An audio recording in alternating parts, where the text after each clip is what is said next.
Let me intro first, Kadar. So those in house, if you want to get a snack or something real quick, because we about to go into destroying Christian dogma. And I had an opportunity with Brother Kadar and Brother Ibri. They're two righteous brothers that we've met. First, I met Ibri just online. I haven't met Ibri in the flesh, but Kadar was introduced to us through Shemaria and Araya. And I had a chance to go on his platform last Sunday, and it was such a righteous build. And I want to show y'all a template. Me and Brother Ibri had a dialogue where we're answering a question, and me and Ibri had different positions. But because we're righteous brothers, not trying to get super chats and not trying to grow our congregation, we had a righteous build exchanging information. So I want to show y'all, I got permission from Brother Kadar to use this clip from his channel. I want to show y'all how when you're around righteous brothers who have no agenda, I'm not trying to make myself to be some great teacher. I'm not trying to win converts. I'm not trying to, you have righteousness and God gets the glory. So if you want to get, do we have any snacks back? If y'all want to get y'all a snack real quick, we're going to go into this. Kadar, did you want to say anything, brother? You welcome to unmute yourself, Al. I just want to say shalom. I've been listening in. I was trying to come in early, but the number wouldn't work. So I seen you on Facebook, and I've been listening in. It was real good. And like I said, we still learning. I know I'm still learning, and that was. You just cut out.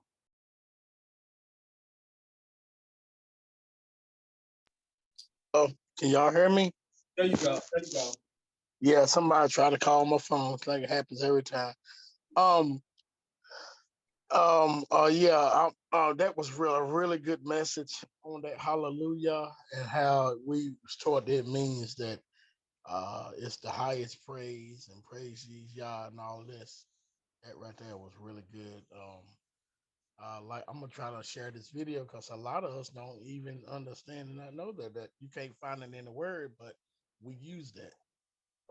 All praises, all praises. Well, thank you for being a righteous brother on the front line, and thank you for building with us. You're more than welcome to unmute and add on. You'll see we just fluid. We let the spirit move here. So as you want to unmute yourself and chime in, you're more than welcome to. So you guys want to get, you got something, Chef? Claim we can't keep the law outside the land, but still within life.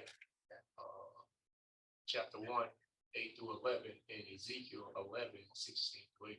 When they say we can't keep the law outside the land, yeah, that just makes no sense. Yeah, that makes no sense. That makes no sense. Because in Deuteronomy 30, he says, when y'all be scattered to the heavens and remember me in them lands, I will heal you, I will gather you and heal you. But you got to remember him in the lands where you're at. So that makes no sense when brothers say that doctrine. Even told, I was even told the woman at the well, he had the hands on her. She wasn't speaking in tongues, none of that. None of that. He said, go and sin no more. So how is she gonna, what's sin? How is she gonna stop doing that thing without the spirit overtaking her, making her praise dance? Shake out and fall out of a place. So Morale Walt, you already family. So if you're inside the room, or he's on Facebook, Walt's on Facebook. So you wanted to say something, Walt? Mute yourself.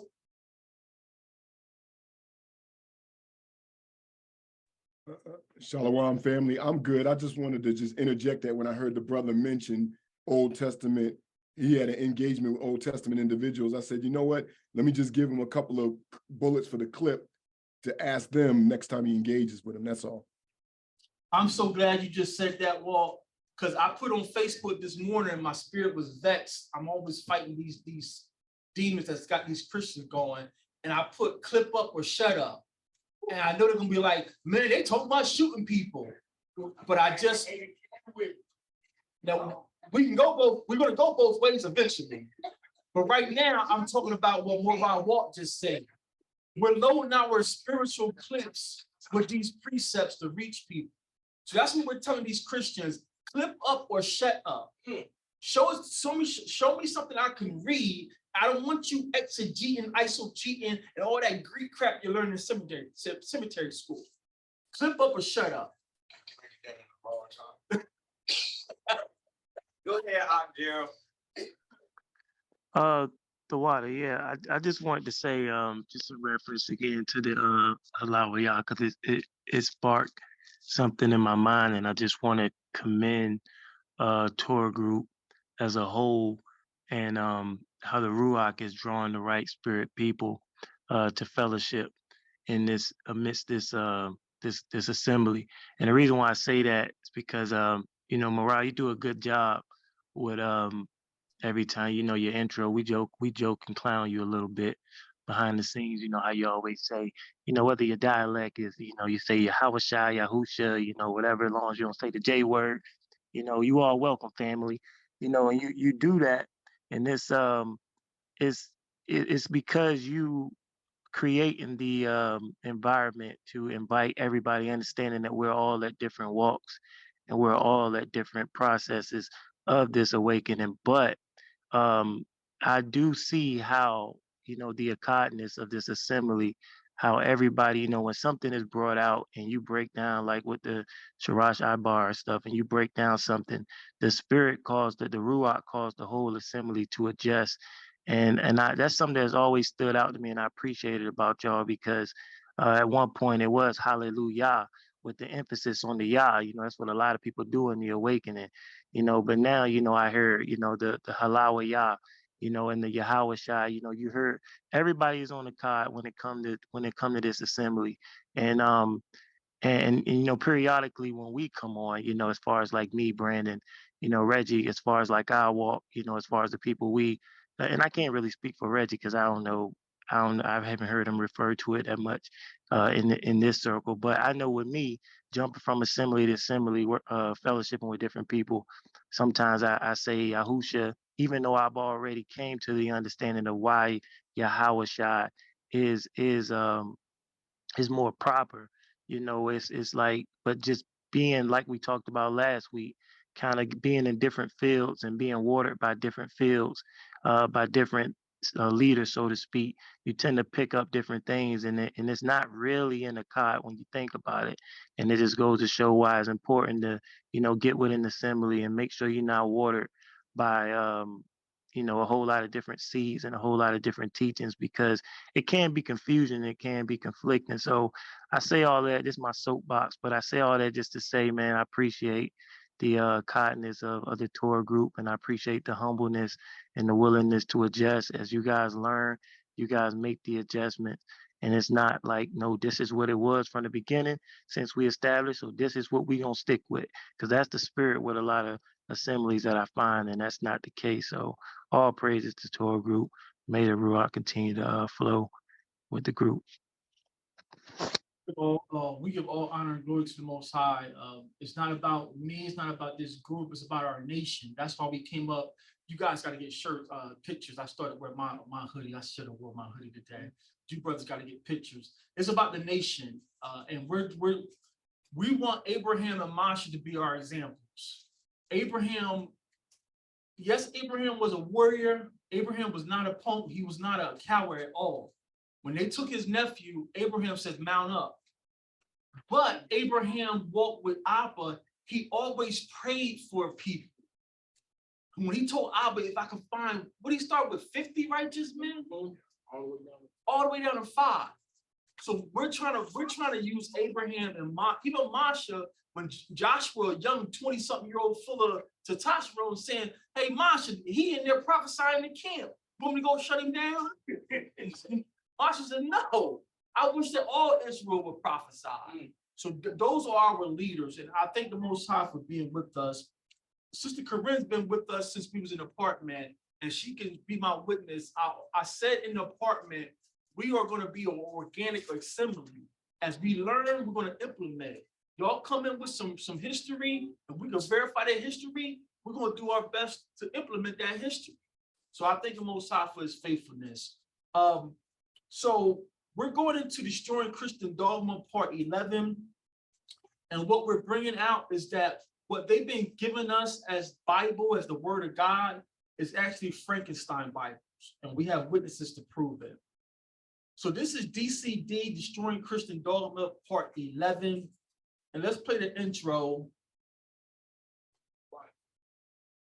What we gonna do with that passage right there? That's clear scripture. The Bible. What we gonna do with that passage right there? That's clear scripture. The Bible. What we gonna do with that passage right there? That's clear scripture.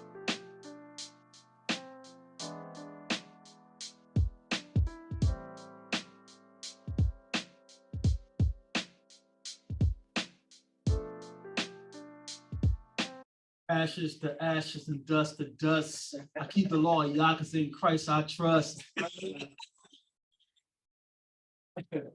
So I was going to say this, but now she walked in. I know my wife wants us to read this to the people, because the babes going to be like, man, they trashing the Bible. They don't even believe in the Bible. He done made up a whole new Bible. And that's not what we're doing here. So Shamaria, you ready? Can you read the warning for the people? Yes, I can. Warning. D.C.D series is an advanced study of the Bible. Neophytes, neophytes, novices, and or those not weaned from milk should not partake in this series. If at any time you begin to doubt the Most High or the existence of his only begotten Son, please exit immediately. We're not telling you not to read the Bible. We're not telling you the Most High is not real. We're not telling you that we have rejected Messiah. What we're doing by the power of our only begotten Son, he's talking to us and he's showing us things that this Bible is not what they told us it was. We got preachers, I'm giving you good Bible. That clip, you heard a Christian saying, what you going to do with that passage right there? That's good Bible. And then you got the Israelites saying the Bible. So you got Hebrew Israelites and you got Christians standing 10 toes down like this Bible is authoritative. This Bible is inspired. This Bible is the word of God. And what the Most High is revealing in these last days is not. And what the purpose of this mission is not to get you to doubt this book, to get you to use it as your springboard, as your trampoline. But as a trampoline, you bounce as a child, bounce your way back into the arms of the Son. Because John 14:21, the Son is saying, if you keep my commandments, my Father's going to love you. And if my Father loves you, I got to love you. And if my Father loves you, I love you, I'm going to reveal myself to you. Well, if this Bible is all we need, why would the Son have to reveal himself to us? So that's what we're bringing out these last days. This Bible is not what they told us it was. So we're about to go into another high level of textual criticism. And in seminary circles, they make it seem like it's so fancy. You need a college professor to understand textual criticism. And you don't. It's common sense that your father gave you. I'm good, Queen, thank you. If you're reading a text that says Shamaria drove from Greensboro to Charlotte in 10 minutes, and all of us like, what? Was he racing? Did he have a DeLorean? Because Greensboro to Charlotte is like an hour and a half, hour 40 minutes. That's all textual criticism is. How you telling me Masha wrote the first 5 books, but Masha speaking in third person? Like y'all brought out Numbers 13 somewhere. It says, and Masha was the most meek man of the earth. Is that how you're going to talk about yourself, Masha, Moses? This is what we're bringing out. Textual criticism, filtering the text. And like I said, me and the brother Kadar invited me to his channel last Sunday, and we had a great build about Isaiah 9, who is that son in Isaiah 9? And at the end of the bill, a sister asked a question.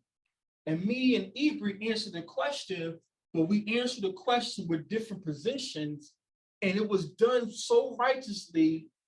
And I said, other brothers need to see how righteous men exchange information. So I want to play it. And I said, Kadar gave me his permission to use this clip. And after we play this clip, we're going to continue going on, because this is how the power of the Most High is. I think the Most High, for Ibri being a student, because his position led me down a rabbit hole, and it was like, oh my goodness. He here too. Ibri's here. Ibri, did you want to Shalom, did you want to say something? Hey, can you hear me? Come, that was good. Just say shalom and blessings to everybody. Shalom to you, bro. And thanks for inviting me. All praise. Thanks for you coming. Thanks for being a righteous Israelite on the front lines. Shalom. So this brother Ibri is over next door in Texas. Y'all we try to get over there. I've never been to Texas, but I don't know if my wife had. But he's a righteous brother. He's a good student, and he has his own channel where he's teaching and reading different writings that's helping us. So the build me and Ibri just had, it led me down a path. I was like, wow, the Most High is so good. But before we get into is Mary a Jew or a Levite, I want to show you the clip of me and Ibri on Kadar channel last week to give you a template that you can exchange information with a brother without attacking the brother, without assaulting the brother, using all kind of little sneak disses like, well, yeah, I don't think you're understanding that right. Because that's how they attack us Israelites on the Christian channels. Because we ain't been to cemetery school, or y'all can't read. So you can exchange different positions righteously without getting into all that yik-yak. And then I have to expose someone for teaching false doctrine. And guess who we're going to expose? You. Myself. I'm going to expose myself and show you how I've been teaching false doctrine, not on purpose. So I wasn't being facetious trying to manipulate y'all. It's just that we're getting fragments of fragments of fragments, and building with Brother Ibri helped me come across how I can't say for sure if it's false, but where's there's smoke, there's fire. So thanks for Brother Ibri being a Berean and building with me. I'm gonna show you how Christian dogma has infiltrated us. So y'all stay tuned. That's why I say get y'all snacks, because we got a lot of read. But just a clip from Kadar's channel. Kadar is that handsome brother on the left there. And he's right here in Reedsville. He's right next door. He's going to come by sooner or later. But we met him. Him and Shamar started building, and then I had a chance to meet him at 7-Day Harvest. A righteous brother. And Brother Ibri is that handsome brute at the bottom there. And this is the build we had last week. This is the end of it. But y'all see the question the sister asked on the channel at the bottom there? Everyone see that question? God. Because I had made a statement about Mary, and the sister not attacking, she wasn't being nasty. She just said, can you please clarify how Mary's a Levite? And me and E addressed the question with different positions, and this is how it happened.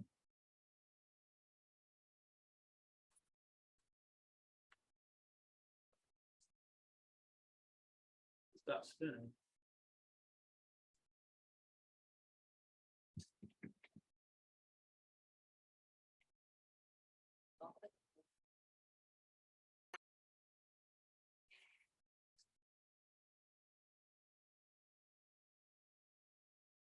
Question right here. E, you wanna address that, E, or?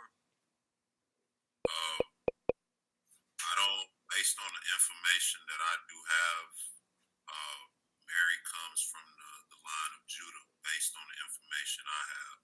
But other than that, I don't really have much on that. I didn't know that. Reason why I say she comes from Levi is when the angel appears to her. Where's it at? I think Luke is. reason why I say she's a Levite is when the angel appears to her, the angel tells her, your cousin, this is Luke 1, and where's it at?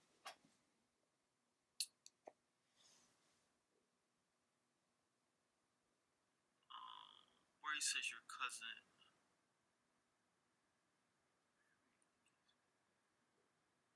Because when the angel appears to her and tell her she's going to have a child, he tells her that your cousin is in her 6th. Yeah.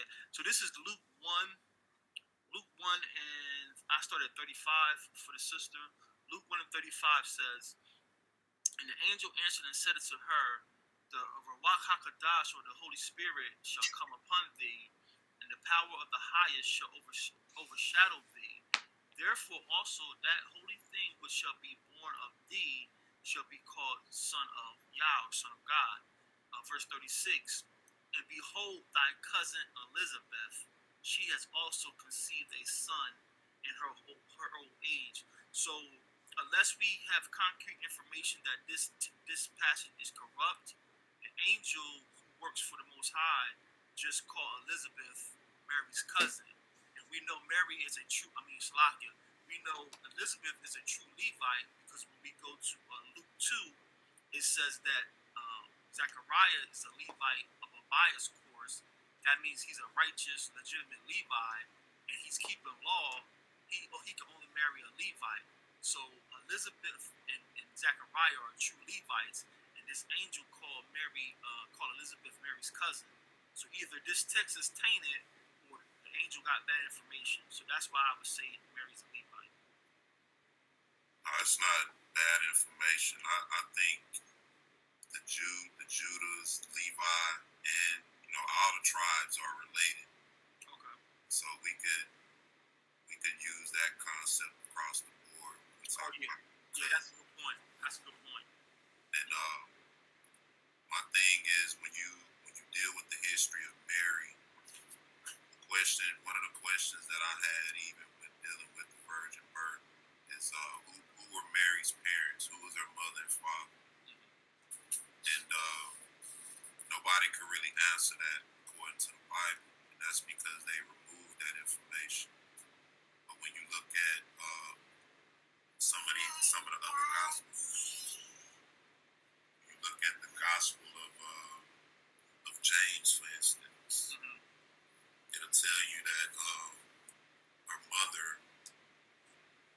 father was a man by the name of Jehoiakim. Her mother was a woman by the name of Anna, and they were from the tribe of Judah. And that comes from that particular record. But either way, you know what I mean? We are family, we are cousins. That's just the information that I have on that. Yeah, that's a good point. That's a good point. And I read that record, and I just didn't recall that it said that the tribes of her parents. That's a good point. And so that could also, when people try to say, how could Mashiach be of the tribe of Judah? It's because his mother came from the royal lineage of Judah. Yeah, this was good, y'all. I know I'm ready to cut it off. Brother Eric, what time you going live? So did y'all notice I got it how set for 2:30. we didn't attack one another? He said the information I have, and I was saying, wow, I got that source, but I forgot it said that. I didn't say you're wrong, but that's false. He didn't say, man, we kept it on the information. So that's how, when you're exchanging with a brother, even if it's a Christian's going to be hard because they're so prideful. But we exchanged two different positions. We kept it on the information. So I thank the Most High for Bereans and righteous brothers. But when he said that, he said something, I was like, wow, I never considered that. He says that it could be that the angel is calling Elizabeth her cousin because we're tribal. Like, say if all of us were Judah, we probably would be first cousins. But with the other tribes, we would be like second cousins. When he said that, It never crossed my mind. And then the source that he referenced, I have it, thanks to Sister Corinne. Sister Corinne had shared this with me years ago, and I was like, wow, I had to get my own. This is the law, the Encyclopedia of the Lost and Rejected Scriptures, the Pseudepigrapha and Apocrypha. And the source that Ebri references in here. And I was like, I know I read it. And I'm like, why wouldn't I remember that Mary is from Judah? Because that's major. So after that build, I said, I gotta go digging. So I went digging, and the Gospel of James is online, so you don't have to buy this book. It's online. So I said, let me do some digging. So like, that's huge to let that go like that. So we're gonna read this article about the Gospel of James, and this is perfect example of textual criticism and using the plumb line, because the plumb line, we need 2 or 3 witnesses, right? And then once you produce your witnesses, we still want to call them to the stand, and we're going to interrogate your witnesses. So let's interrogate the witness. And just a spoiler alert, the false doctrine is coming from Christianity. I was trying to say the New Testament for when we're done with the Old, and because of this bill with Ebri, I said, we got to bring this out now. So we're going to jump to the New Testament today, but we're going to go back and finish the Old Testament, y'all willing, before we really just destroy the New Testament. The New Testament is really just, I wouldn't throw the New Testament inside a pig slop. I wouldn't let the pigs play with the New Testament. That's how, y'all think the Masoretic, the KJV, the Old Testament is corrupt. The New Testament is even worse. And we're going to show you a clip today of how bad the New Testament is and how those pagan Christians inserted their dogma into the New Testament. We're going to show you today. So this is a resource I found online, and the website is there, trying to use, things that these Christians can respect. I don't respect nothing from y'all system, but this website is still active. Brill.com is scholastic, if you want to say that. It's a compilation of scholarly works if you respect their system. So this paper is written by a doctor. Her name is Cornelia Horn, and she wrote a paper on the proto-evangelium of James and its reception in the caucus status questions on. Pretty much, she's investigating the authoritativeness of the Gospel of James. So we're just going to clip a couple of her paragraphs and try to flesh out this Gospel of James. And a spoiler alert, I don't think Mary is from the tribe of Judah. But thanks to Ebri being a student, I don't think she's from the tribe of Levi. I don't think she's from the tribe of Levi. I don't think she's from Judah. I don't think she's from Levi. I think you pagans have been playing with our elders' writings, and I caught you. I caught you. So let's get into this. Can you read that paragraph for us? The introduction and background. Come. The Proto-Evangelium of James is a text to which scholars at times also refer as the Infancy Gospel of James. So it goes by different titles in different areas. Gospel of James, the Infancy of James. It's just different titles. Read on. Its origins go back as far as the 2nd century CE. Stop. What's the 2nd century CE? Huh? 100s. So they're trying to discredit Messiah with CE. CE is Common Era, so they went away from AD. It's the Roman, it's the Christian era. CE and AD, Rome, y'all the new bosses, y'all the new masters. So this writing, this Gospel of James goes back to the 100s AD. Any bells going off? The apostles was dead and gone, right? So you just showing out, but we got company. No. By 100 AD, our elders are dead and gone. Who remembers the oldest apostle to live? No. Yachanan, who wrote Revelations. Depending on the scholar you talk to, he died 95 to 100. he gave up the ghost of old age in Ephesus. So by 105, 110, the 2nd century, our elders who you couldn't lie about our history because it's going to get back to John, and John would be like, bring him here. So this Gospel of James is after our latest elder has died. Calls for pause. Right? So read on. Is that it? It says, being a narrative about the earliest stages of the life of Jesus' mother, Mary, and about Jesus' birth, this apocryphal infancy gospel is closely associated. So that's what it's telling you about. It's about Mary and how she gave birth to Christ. But I just want you to focus on is going to after 100 AD, the 2nd century, our elders are gone. We got to side eye this. Just you can start at the top, the world of images. It's associated with the world of images and events known from the biblical stories. First and foremost, it was concerned with the narratives that are included in the initial chapter of the New Testament Gospels. So it's saying that it's starting off, we can see that this Gospel of James is borrowing things from the New Testament Gospels. So y'all pretty much are getting things from Matthew. Whoever wrote this, y'all getting things from Matthew and Luke and them, and now you're putting it in your right. Read on.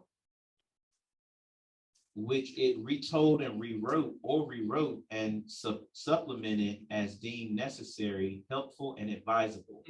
Yet the Proevangelium of James was not a text that had come to be accepted formally as a part of biblical canon. Who gave us the biblical canon? Rome. Do we care about Rome? No. We don't care if y'all don't accept this writing. So I highlighted this to let you know, canon is a Roman word. You're not going to tell me what's authoritative about my history. I'm going to fast and pray. I'm going to read everything, and I'm going to let the Messiah tell me if this is authentic or not. So that's what we don't care if Rome rejects this. We don't care if the East or the West, that's because the Roman Empire was divided into 2 halves. I don't care about either one of your halves. Rome, you're not deciding what's authoritative for me. We're going to read this for ourselves. Just to underline part out. Thus far, scholars have turned their attention primarily to the study of the Greek original of the Proevangelium of James. In 1961, the Jesuit. Who? The Jesuit. Anybody ever studied the Jesuits? Gerald. Me. Gerald, or the Jesuits. Now don't be biased. Don't be biased. Don't feel pressured here. Are the Jesuits noteworthy to study from or learn from? Not at all. In fact, they're chameleon. They become chameleons to infiltrate every single thing just so they can usurp it and sow seeds of wickedness. So you can't trust them. They're the last people you want to trust. I got a book with the Jesuits. You can Google the Jesuits, the Society of Jesus. See that how powerful that name is? I'm the Society of Jesus. Now I got you hooked on Jesus. They must be good men. They must be holy. The Jesuits, I posted a clip of an article on Facebook trying to reach these Christians.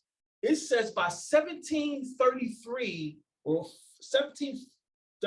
53, the Jesuits had spread over 900 schools around the world.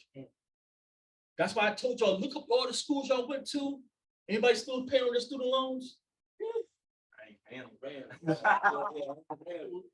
Go look at all the press of the schools you attended, from primary, middle school, high school, university. If you got your bachelor's and doctorate, check those crests out. It's Latin or Greek. It's emblems that the Jesuits made up to represent that school. The Jesuits have given us everything. Seminary schools, K through 12. You've been learning Jesuit education. The world is a ball spinning, really. The Jesuits gave us this, family. Read on. In 1961, the Jesuit Emile de Steicher published a critical edition of Greek text taking into account the important 3rd century evidence of Papyrus Bodmer, which Michael whatever had published earlier in 1958. So now they're finding more fragments, and this fragment is going to the 3rd century. Indeed, there continues to be strong scholarly consensus that the story originated in Greek in the 2nd century. So now they're saying we're getting more evidence, we're getting more witnesses, like we're doing, we're organic. They're getting more witnesses. Yeah, we can confirm this is 2nd century. So we could pretty much hang our hat. Our elders, our righteous elders are long gone. By the 2nd century, the righteous Nazarites are slaves around Europe. We're slaves around Egypt, Rome. Well, Rome is running the world, and we're just gophers and slaves to Rome. Now, not all of our ancestors were slaves. Some of our ancestors around Europe did have wealth, but the bulk of us Nazarites, we are slaves now. We're slaves now. So it's just confirming this writing is going back to the 2nd century. Read on. Based on manuscript witnesses consisting of Greek papyri, as well as manuscript fragments of Coptic or Sadiq and Syriac versions, the first phase of textual development of the Pro-Evangelium of James is to be located between the 3rd century and the middle of the 5th century. Did y'all catch that? Now it's saying we're getting more fragments. It's like this Gospel of James was put together in the window of the 3rd century to the 5th century. How many years is that? 200 years. 200 years. Y'all see where we're going? So when you produce witnesses, now you got to interrogate your witnesses. That's why I thought this was the perfect example of destroying Christian dogma. You got these Christians, oh, this church father said this and this, and like, okay, just because you found a source, let me verify this thing. Because for us, Jerusalem is the center point. I'm going to filter your source based on the original language, not that LOVETH Gimel with all your vowels. I'm going to put this back into the hieroglyphs and let me see what my ancestors had to say about this. That's where we're going here. So now they got more fragments coming out. It was like, wow, this Gospel of James, it was put together, composed in a period of 200 years. That's a long time. The water. So are we saying that the James that's in the 66 books, or is this? No. I'm glad you asked. I'm sorry. No, this is a pseudepigrapha Gospel of James. This is not the one in the New Testament. I'm so glad you asked that. I'm sorry, I forgot. Did I mention that? I didn't mention that. You did. Okay. No, this is not the one inside the KJV. Okay. I'm glad you asked that before we got too far gone. So, anyone else before we continue on? Kadar E, y'all want to jump in here and say anything? Walt? No, I'm just listening. This is some good information. All praises. Ibri, Walt, y'all still there? Yeah, I'm still here. Okay. Jump in anytime y'all want to say something. So let's finish this up. Bro Walt has said this is beautiful. So the second phase of textual development extends from the 5th century to about 900. This phase, as De Stricker has shown, is supported by evidence from the Georgian and Armenian and Latin versions, alongside the Greek papyri and the reworking of the text in Latin, for instance, in the Gospel of Pseudo-Matthew. The bulk of the Greek evidence is available in manuscripts dating from 900 onwards. Y'all see how far we going away from our elders? So now they find other fragments, and there's different versions of this pseudo Gospel of James. It's an Armenian version. It's a Syriac version, I believe. So they're saying we're putting it all together, and we can see it's a great big window of when this writing was put together. So we're going here. Sister Corinne shared this with me. We were still meeting in the homes then. We was meeting, I seen it at your house. So that had to be 2016, 2017. We were still in the apartment. So this had to be like 2016, 2017. That's why I was like, I read this Gospel of James, and why did not? It was 2018 or 19. I seen it when we was about to leave your house. It was on your bookshelf. I said, what you got there?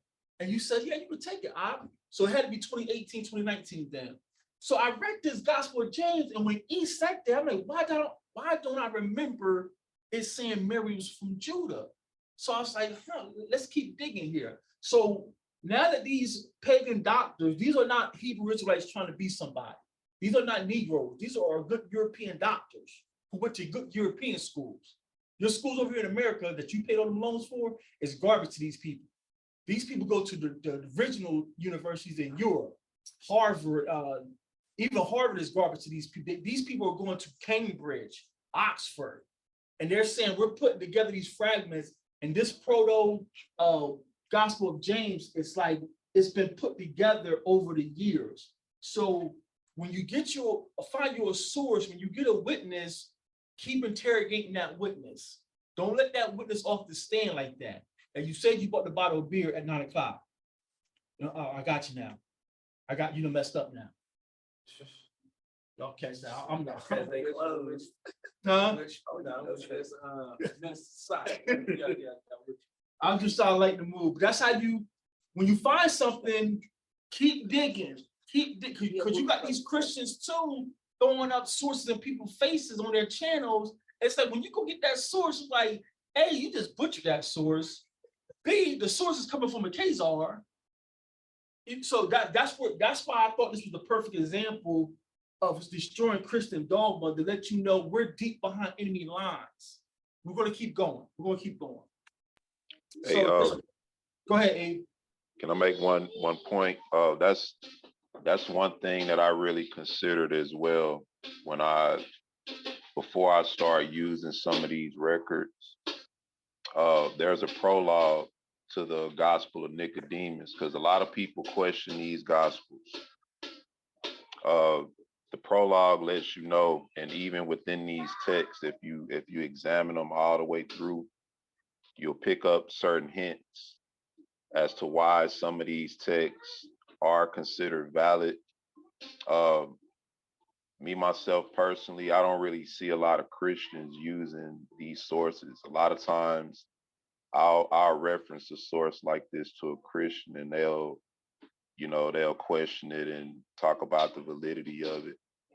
But the contents of some of these texts, based on the validity, when they were written, a lot of it is contained within the text.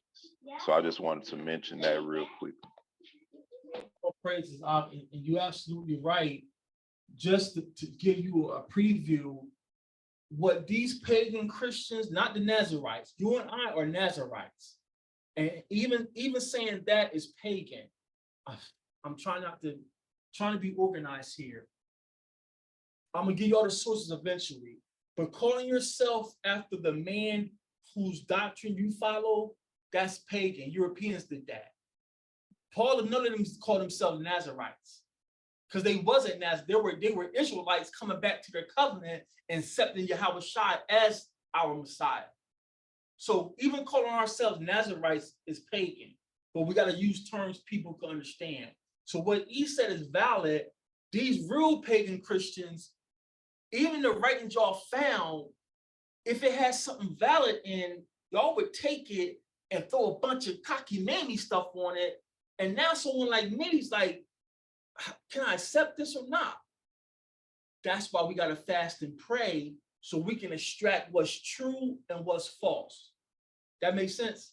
Con, yeah, I mean, because, of course, I've been following Ebree's channel and stuff online for a long time. So I read along with him as he's reading a lot of the sources. But we've said it here too.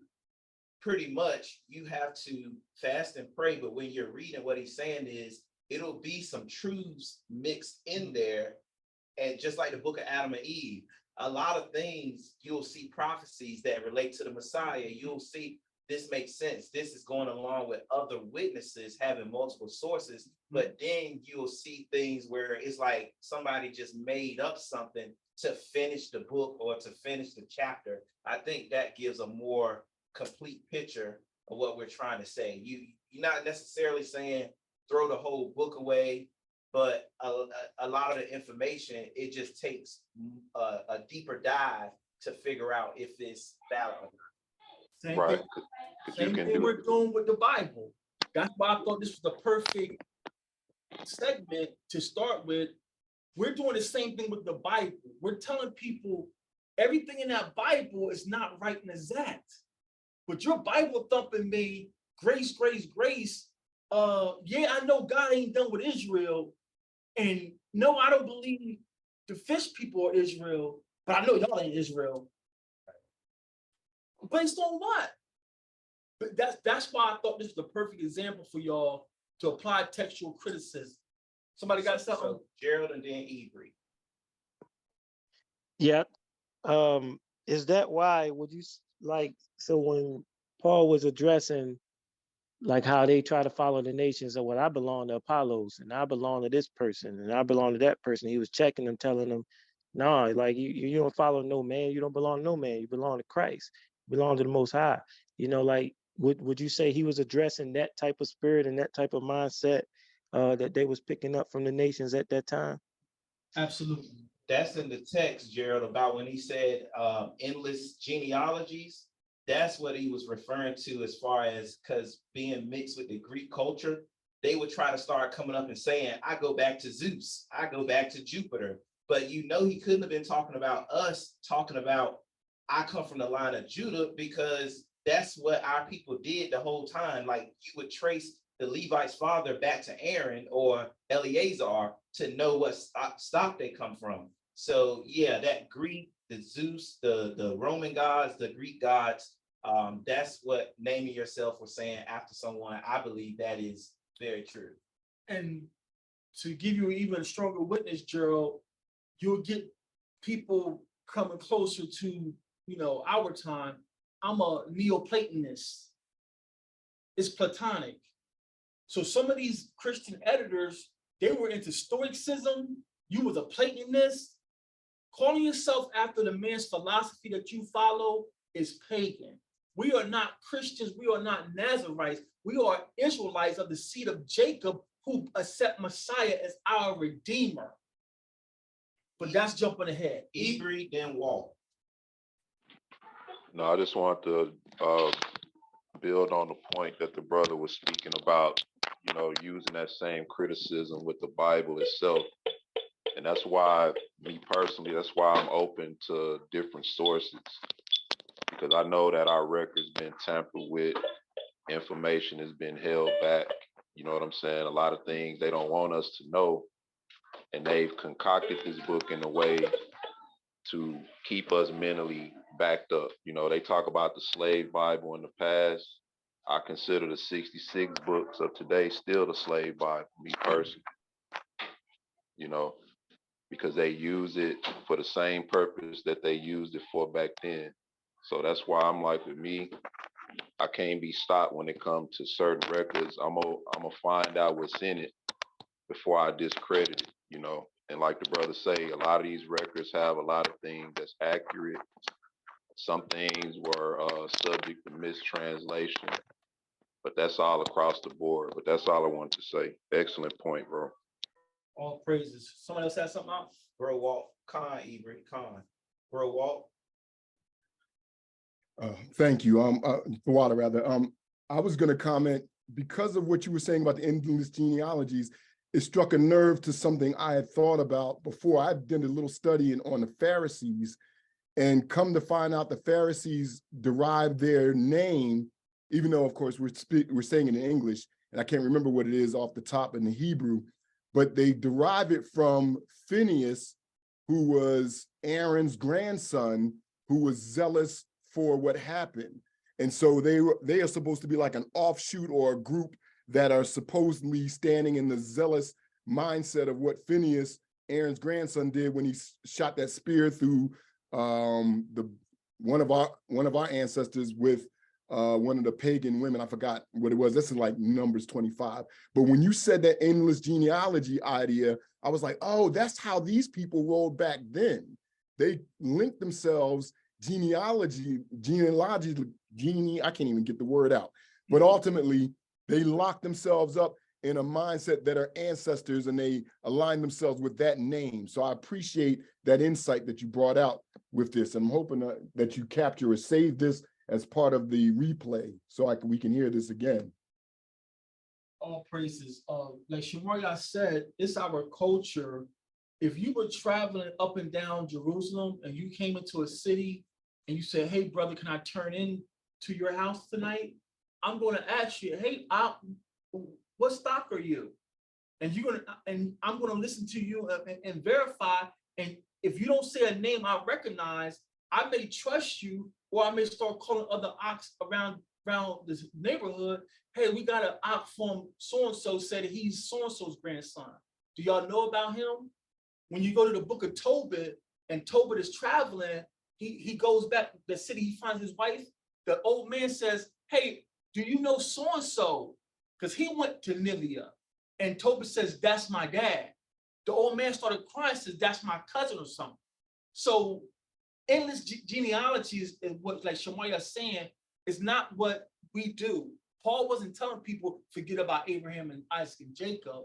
Stop saying who you were studying under or who baptized you. We are all children of Yah, of Abraham's seed, and we accept Messiah. So that the Christians miss that. Christians think Paul is talking about, don't worry about Abraham bloodline. That's not what Paul is saying. That's not what Paul. Chef, you got something?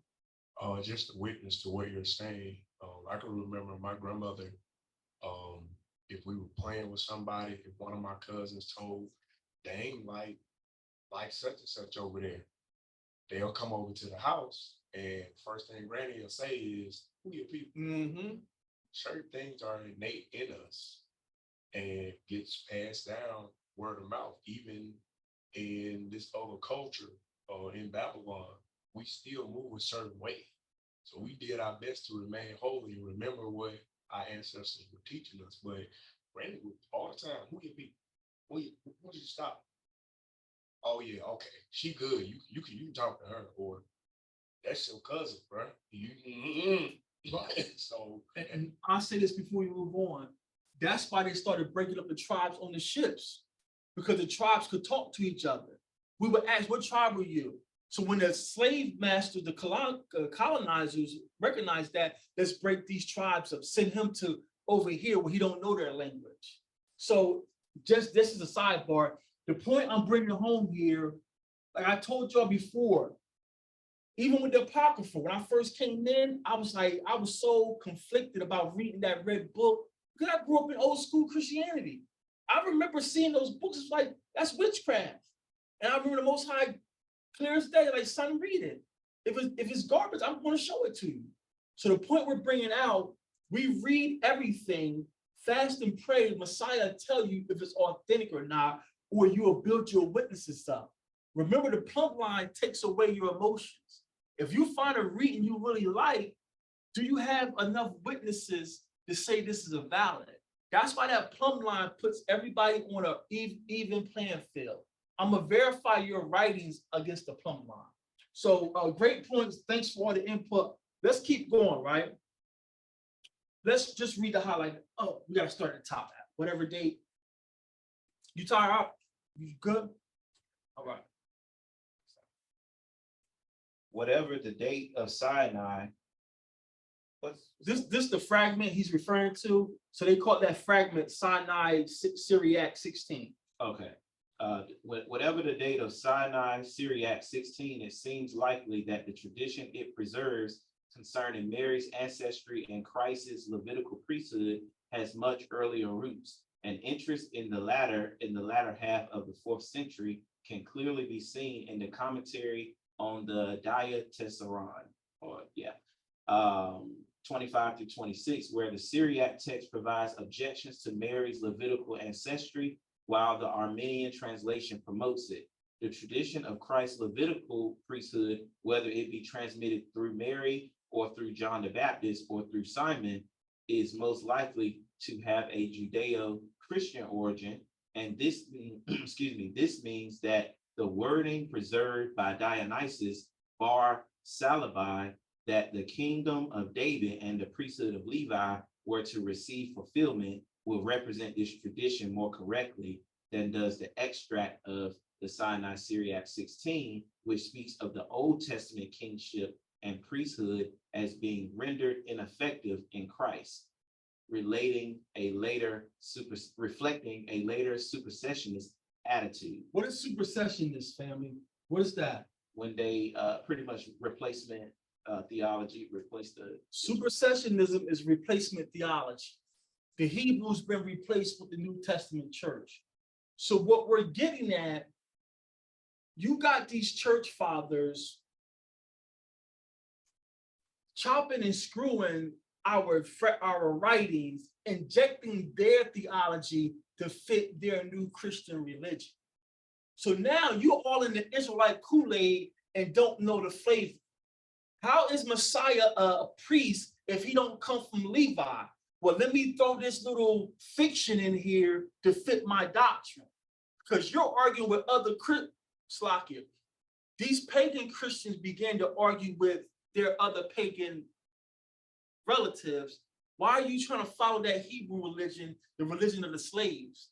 So you got these church fathers who these apologists are big up in. The church father said this, the church father said that. And your church fathers are pagans who didn't know our culture, didn't know our original language, and now they're writing scripture. Now they're writing diaries. What did the elders say the apostles' writings was called in the beginning? Chef? Memoirs. Nobody called the apostles writing gospels or the New Testament. Our elders were writing memoirs. Now these Christians, pagans have come and now believe in Jesus. These pagans who became pagan church fathers, Catholic, they're writing things. Now they got to justify in their minds, how can this Christ be a priest if he comes from Judah? It's going to make sense. Y'all just stay, it's going to make sense. Can we finish this up? Each of the two traditions for the names of Mary's parents, Jehoiakim and Anna, and Zadok and Dinah. So these pagans are coming up with two traditions. Some pagans are saying Mary's parents are named Joachim and Anna, but then you got the other ones saying no, because Christ got to come from a Levite. So the other ones are saying Mary's parents is Zadok. Zadok we know comes from the Levites. So these pagans are just all in our land. Let's put it back on us. I feel myself getting too excited. Because of our disobedience, we got pagans telling us what our history is. Let me show you how Messiah is a priest, because his granddad was a Levite. Give me book, chapter, and verse who said that. You see how they injected their theology in our writings, and now you got these Christian seminary pastors swear they're preaching good Bible to you. You don't know what you're preaching. Read on, Op. Will have its roots in a different early Christian Malayu, Malayu, it don't matter. And Joachim and Anna make their first appearance in the proto-gospel of James, whose various misconceptions about Jewish traditions make a Gentile Christian origin likely. So we get the first witness that Mary's parents are called Anna and Joachim in the Gospel of James. And this doctor right here is saying that the Gospel of James has a lot of misconceptions about Jewish tradition, which is pretty much telling us a Gentile wrote this. Can we trust the Gentiles? Don't mean they're all wrong, but I gotta side eye you. I gotta fast and pray to extract the truth. We're gonna keep going. While Zadok and Dinah provide a counterpart to that very probably originates in Judeo-Christian circles. The Syriac literature provides evidence for other such pairs. So they got other writings from Syriac saying that Mary's got other parents. Which one is it? Is it Joachim and Anna? Is it Zadok and Dinah? Our elders are gone. We don't know what we got coming from these Christians, these pagans. Y'all see where we're going? But the first mention that Anna and Joachim is Mary's parents come from this Gospel of James. So you can find the Gospel of James if you don't have a hard copy of it. This is a website. It's still called Early Christian Writings, and they call it the Infancy Gospel of James. So we're just going to read the intro here. Can you start with information on the infancy of Gospel of James? The infancy narrative of James is also known as the Pro-Evangelium of James. In the other Gospels, Ron Cameron says that the name Proevangelium implies that the most important events recorded in this initial Gospel of James occur prior to those recorded in the Gospels of the New Testament. That the Gospel received its name when it was first published in the 16th century. When was this first published? 1500s. That's a long gap between the Messiah and the elders. It's a long gap. This has been around so long, but you didn't get it published to the 1500s. You got to verify everything, fam, with a fine-tooth comb. So this is just a blown up part of the more information on it. The infancy narrative of James is also known as the Proevangelium of James. In the other gospels, Cameron says, Yeah, it's the same thing. So, Cameron says that the Proevangelium implies the most. Oh, I see what you're saying. yeah, it's the same thing. I just wanted to blow it up to focus on it was first published in the 1500s. It's way after our elders really lived. That's all. It's not saying that we got to reject it or we're not declaring it to be false yet. It's just we got to really, really hold this thing under a microscope. And I'm not telling you what your decision is. I'm just walking y'all through my process. But we're going to get back to the Christian dogma, how Mary is a Levite. I'm going to bring witnesses that's, I can't say for sure, but it's dubious that she's a Levite. Can I say that she's from Judah? The evidence is inconclusive. So I'm teaching y'all how to do y'all research. That's why I thank Avery, because his statement inspired this research. We don't have enough conclusive evidence to say what tribe Mary is from. That's all we get to. The second paragraph. There are about 130 Greek manuscripts containing the infancy Gospel of James, but the vast majority of these come from the 10th century or later. The earliest known manuscript of the text was found in 1958. It is now kept in Geneva's Bodmer Library. So I'm just giving you another witness to that article. This witness is verifying that the bulk of the fragments is coming from the 10th century, which is what? Remember, always subtract 1.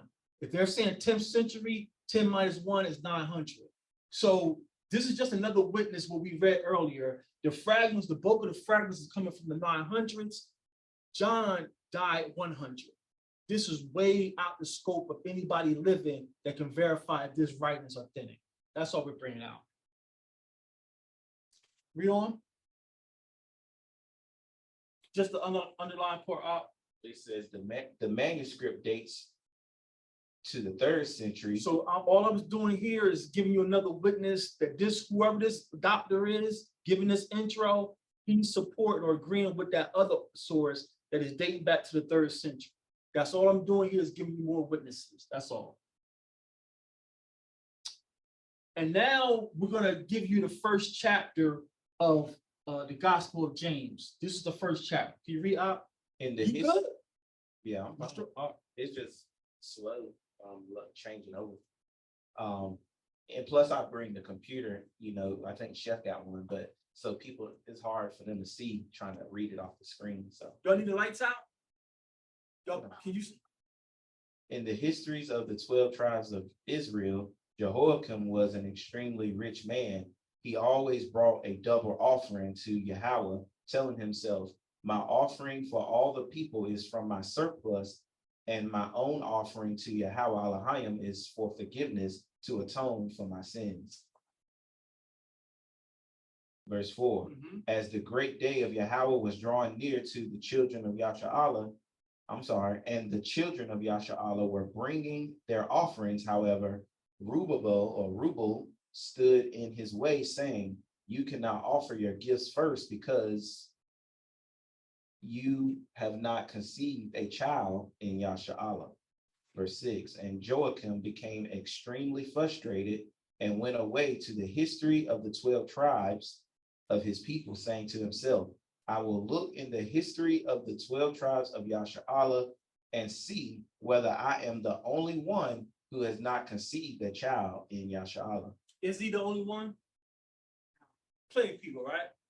Read on. And he searched and found that all the righteous people had raised children in Yashar'Allah. Strike one. Whoever composed this Gospel of James said that Joachim searched and all the righteous people in Israel had conceived children.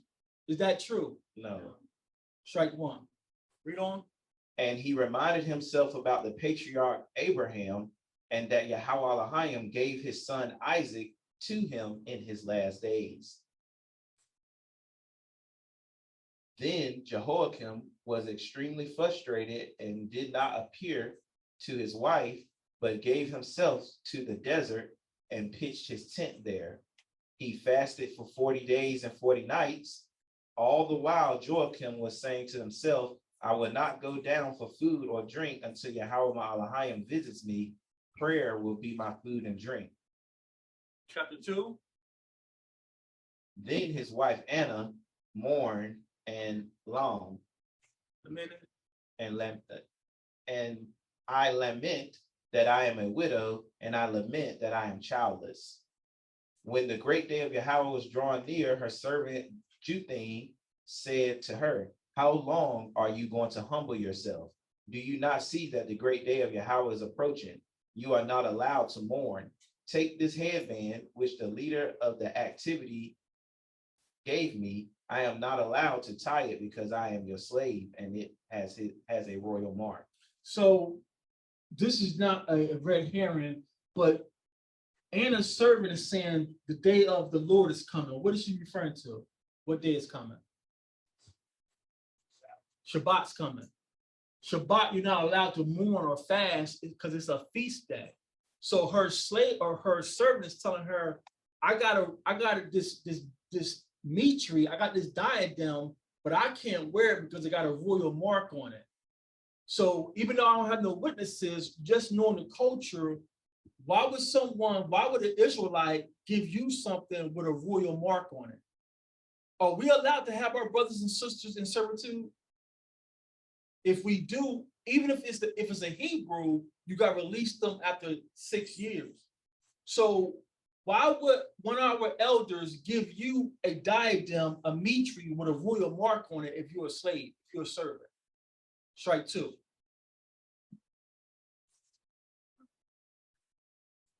There's a writing by Julius Africanus. Mhm. It gives you like they try to give you a rundown, but it's a bunch of holes in it as far as trying to line up the lineage. So it sounds similar to this. So you saying this is similar to something he put out? Yeah. And that's what these explorers did. That's what these Indiana Jones did. They went around the world looking for our relics and looking for our writings, and then let me embellish some stuff because I could sell some books.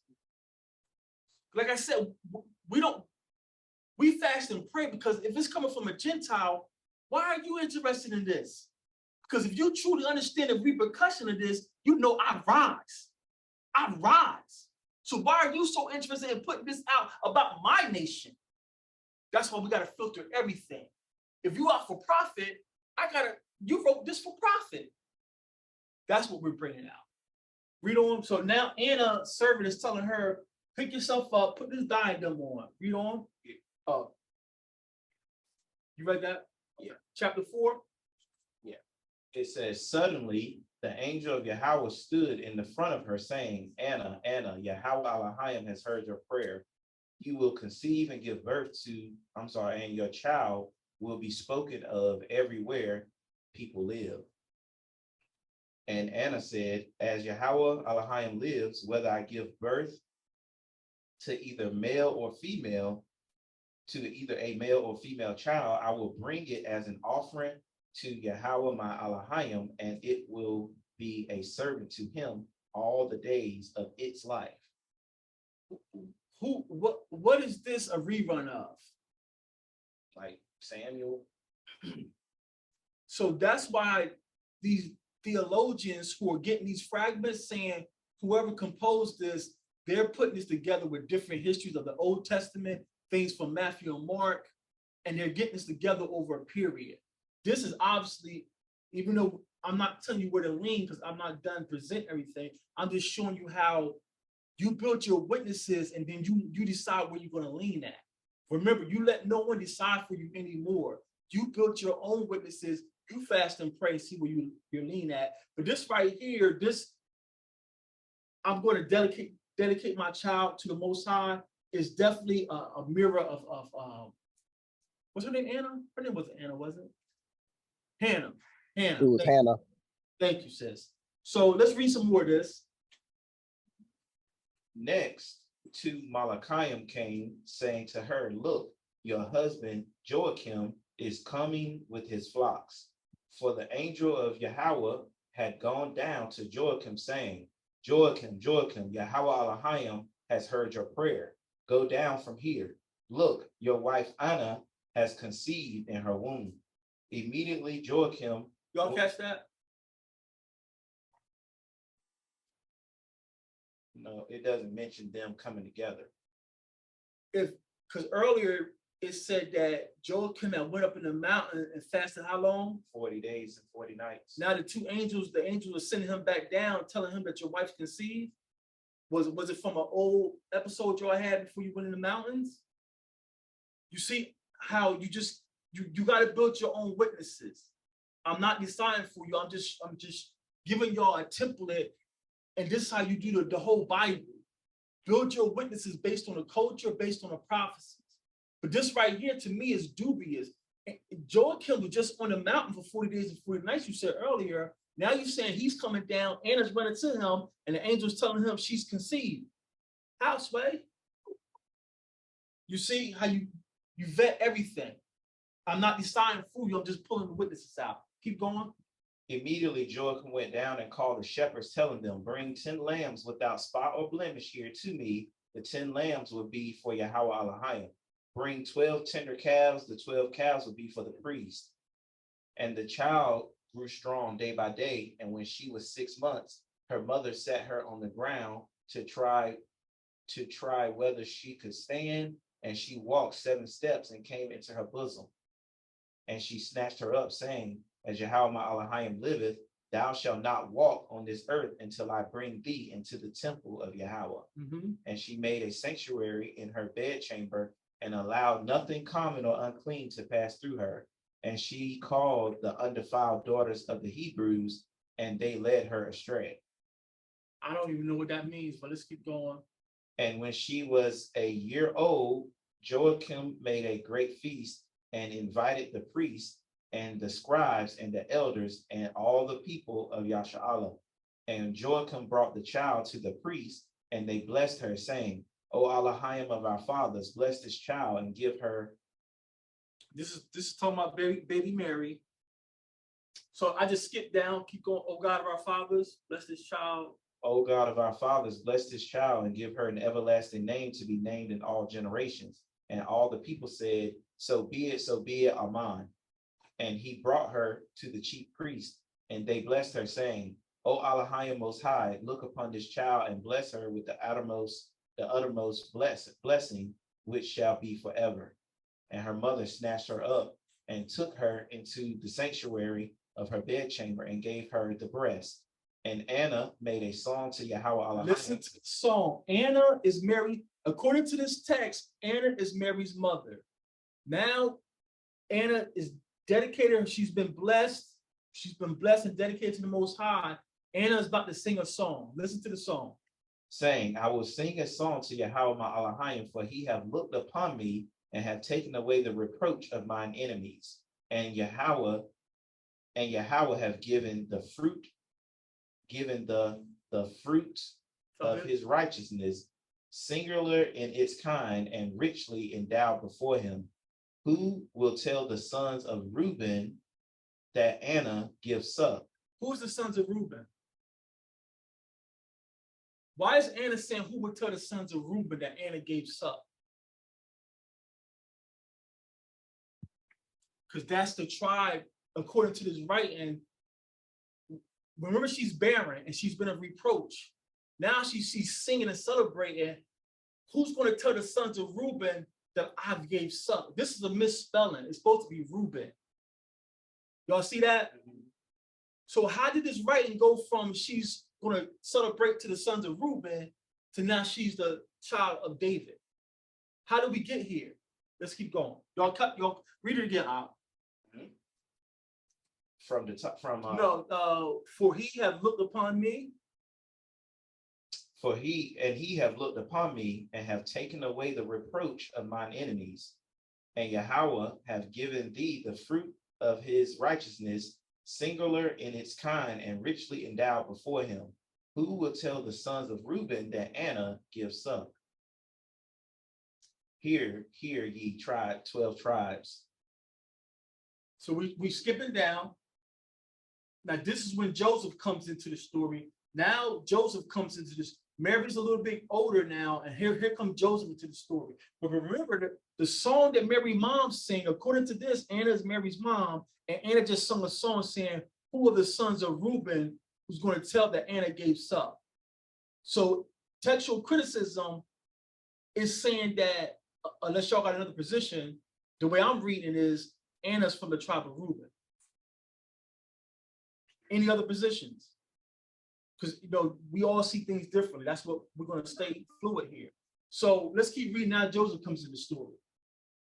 And Joseph, throwing away his axe, went out to meet them. And when they had assembled, they went away to the high priest, taking with them their rods. And he, taking the rods of all of them, entered into the temple and prayed. And having ended his prayer, he took the rods out and came out and gave them to them. But there was no sign in them. And Joseph took his rod last, and behold, a dove came out of the rod and flew upon Joseph's head. And the priest said to Joseph, thou hast been chosen by my lot to take into thy keeping the virgin of Yahweh. But Joseph refused, saying, I have children, and I am an old man, and she is a young girl. Put this in your head, y'all, because this is what we're about to destroy more Christian dogma. We're about to destroy more Christian dogma inserted into those letters of the apostle. Joseph supposedly don't want to take care of Mary. I don't want to be responsible for this young virgin. This is what this story is telling us.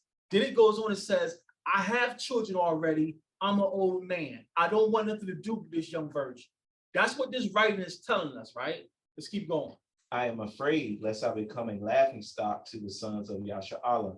And the priest said to Joseph, fear Yahweh your Elohim, and remember what Yahweh did to Dathan and Abram and Korah, and how the earth opened, that they were swallowed up on account of their contradiction. And now fear, O Joseph, lest the same things happen in thy house. And Joseph was afraid and took her into his keeping.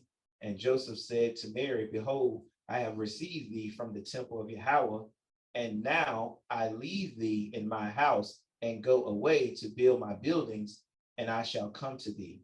Yahweh will protect thee. So the chapters we missed, the priest was like, okay, according to this record, Mary was raised in the temple, but now she has her Nadah. And y'all know the Nadah, for everyone who don't understand Hebrew, Nadah is a woman's cycle. So now Mary is coming of age where she's about to get her cycle, and the priest was like, she can't stay here anymore because y'all know you can't have a running issue inside the temple. So now that's why the elders call for all the men, come, let's see who the Most High is going to give a sign, who's going to take this virgin in their house. Joseph, according to this story, Joseph's like, not me. I'm old, I got kids, I don't want to do this young girl. But the sign fell to Joseph. Now Joseph has taken her from the temple in his house. Now he's telling Mary, hold it down, I gotta go to work. That's what this writing is telling us. Any comments or questions so far? Any comments or questions so far? Anybody online? It would make sense how this is being written. A lot of times, some of the other awakened folks, I'll say, camps, they like to justify marrying a younger lady, like coming in puberty. But this is showing they'll take them into their home and raise them up prior to being coming together or knowing them, I should say. And if we're going to use our culture, when we go and get the records, all our righteous elders didn't get married till they was 40. for some reason. Isaac married Rebecca, he was 40 years old. How many ways they got 40 to get married? And look at us. Me and Queen are our second one. What you don't get married 18, 19, you know something. So in our culture, you stayed at your dad's house till you was 40 years old, and then your dad decided who you marry. So these brothers, you pick and choose what these writings you want to say is valid when it supports your doctrine, your wickedness. But we're gonna keep fleshing this story out, just giving you more witnesses or giving you more meat how to process these writings. But great point, Salakia. You know, I was just thinking when you made that reference to and I don't know if there's any relevance to it, when you made that reference to not leaving your father's house till you was 40 and your father chose whether you got married for the male. And immediately it made me think of, you know, the ongoing joke and then the movie, you know, 40-year-old virgin. And how it's become like a laughing stock or a joke. But if that was common in our culture, you would think that the man, if he won't marry yet, I mean, if he was in a righteous household, he was a 40-year-old virgin when he received his wife. So that may be, I'm just thinking it might be like a little shot at the culture, you know, to kind of make that a laughing stock these days, you know. Yeah, that's a good point, because we know Hollywood is controlled and written by those fish people, and they know they have our records.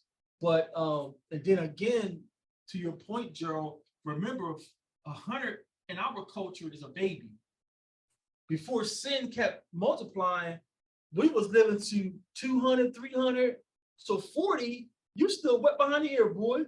You got your grandmom, your great grandmom, and your great great grandma looking at you like, you finally got a mustache at 40. You got grandma 40. So our culture before sin, 40, you still wet behind the ear. Now because of sin over here in Babylon, we get a little pitch for, what's up, Pop? Like, what? We think we growing at 15 because of this culture. So good point, Gerald. Brother Reuben dancing. Brother Reuben dancing. You always got to take us off on a tangent. We was doing good. So this is where we're at. Supposedly Joseph is taking Mary, the young virgin, home, and he's saying, listen, I got to go build. I'm a carpenter. I got to go build stuff. The Most High protect you. Let's read on. Oh, go ahead, sis. This is very address. I was late. Is this the Joseph who would later become her husband, or is this a different Joseph? Yeah, it's the same one.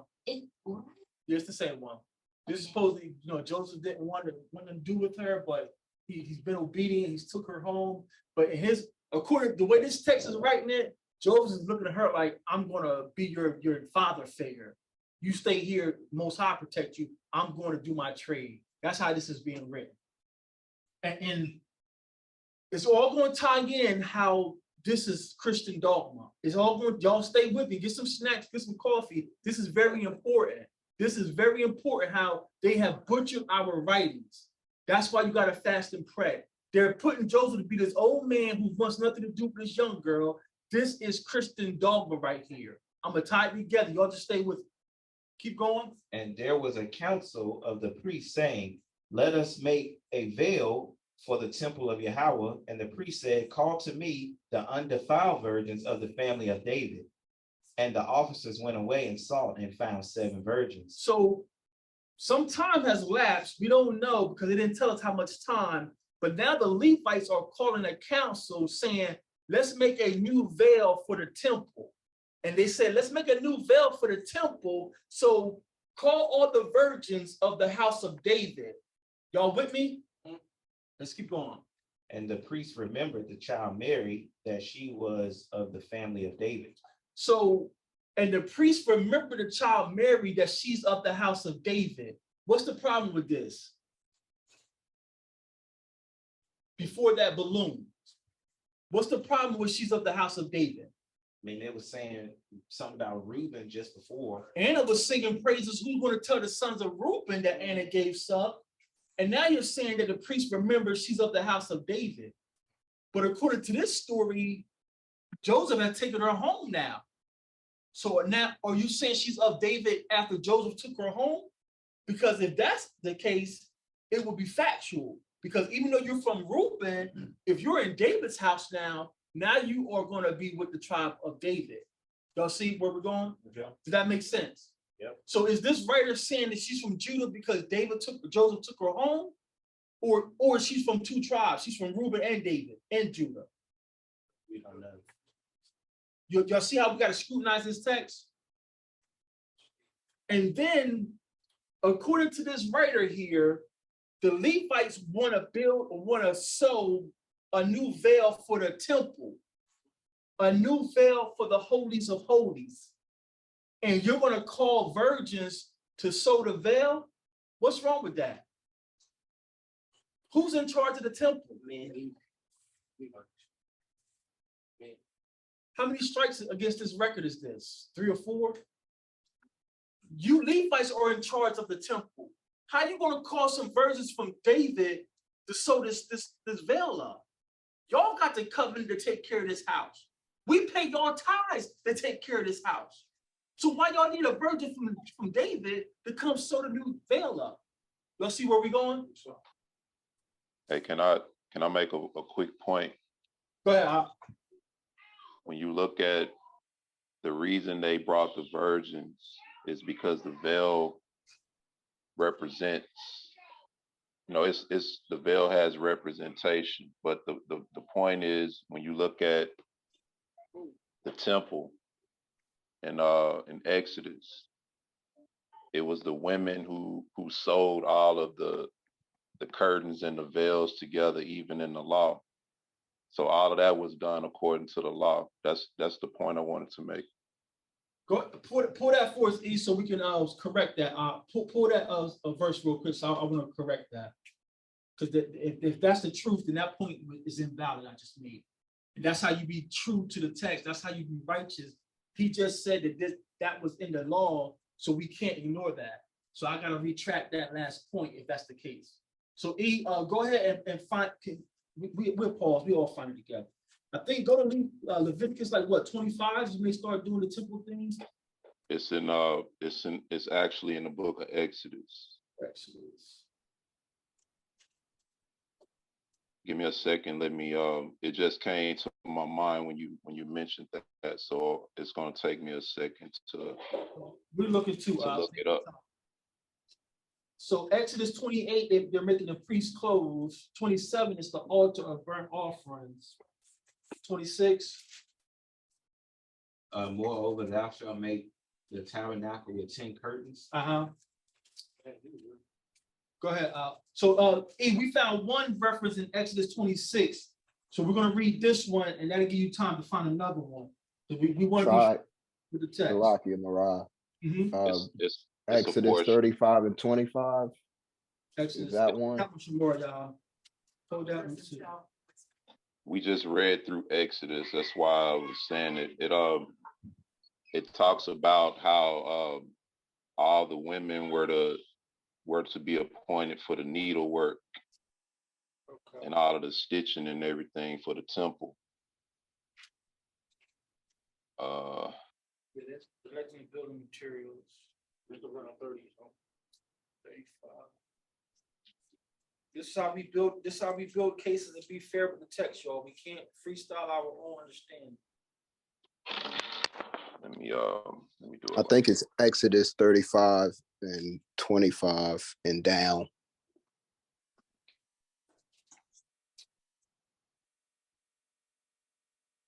Okay, I'm with you. Go ahead, bring it out, Mariah. It says, and all the women that were wise-hearted did spin with their hands and brought that which they had spun, both of blue and of purple and of scarlet and of fine linen. And all the women whose hearts stirred them up in wisdom spun goat's hair.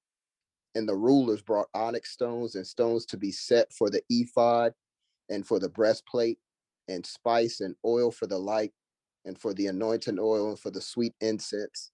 And the children of Yasharallah brought a willing offering unto Yahweh, every man and woman whose heart made them.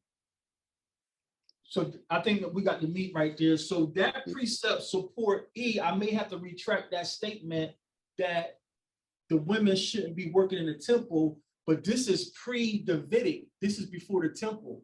Right here, we have the tent, we have the tabernacle. When David came and Solomon built that actual building, was that the same scenario? We get the same language once the temple was built? You're talking about the, well, I think when the actual temple was built, that was done to a greater magnitude than the tabernacle. But the tabernacle was the initial example of the pattern which was in the heaven. And so I would have to examine further to see in terms of the temple, but we know that you were correct in regards to the services of the temple. Nobody but the Levites were appointed, and all of that was established in the law as well. So the way I would build this case, I would say your point is valid for that era. That's pre-temple. That's when we were nomads and carrying the temple. But once Solomon erected that physical building, David gave the order of the temple. And unless y'all can help me find it, I can't recall where David gave women permission to work inside. Because in the temple, there was a court of women. And inside the physical temple, there was a court of women, and that's where the Gentiles' border was. It's called the court of women and Gentiles. So I would say, based on this era in Exodus, your point is more valid. But now that the temple was erected, and they're mentioning the temple, they're not mentioning the tabernacle, because the tabernacle was a temporary thing. We carried that 40 years in the wilderness. Now they're saying, now we don't know, we don't have enough to say if this writing is valid, and this priest is actually trying to go back to pre-Davidic days, is he in error or not? If we go with the most recent commandments, the most recent standing orders, David put the temple together. And David gave Solomon the marching orders how you to run the temple. So if we go to First Chronicles 20, maybe, because Solomon followed his father's orders, and unless we can find it, I don't think the women were part of the temple. It may have been a continual thing, like when everything in our heritage is not exactly documented all the way out, you know what I mean? So even when you're dealing with the temple, when you get to the time of Mashiach, the temple had been destroyed during the Maccabees era, during the Greek era. It was destroyed, then rebuilt, and they had to fight to sort of keep it going. That's why Daniel said the temple and the wall would be rebuilt even in troublous time. All of that was during that period. So it doesn't necessarily go into detail every time about how things were put back together. It just lets you know that they reestablished the temple.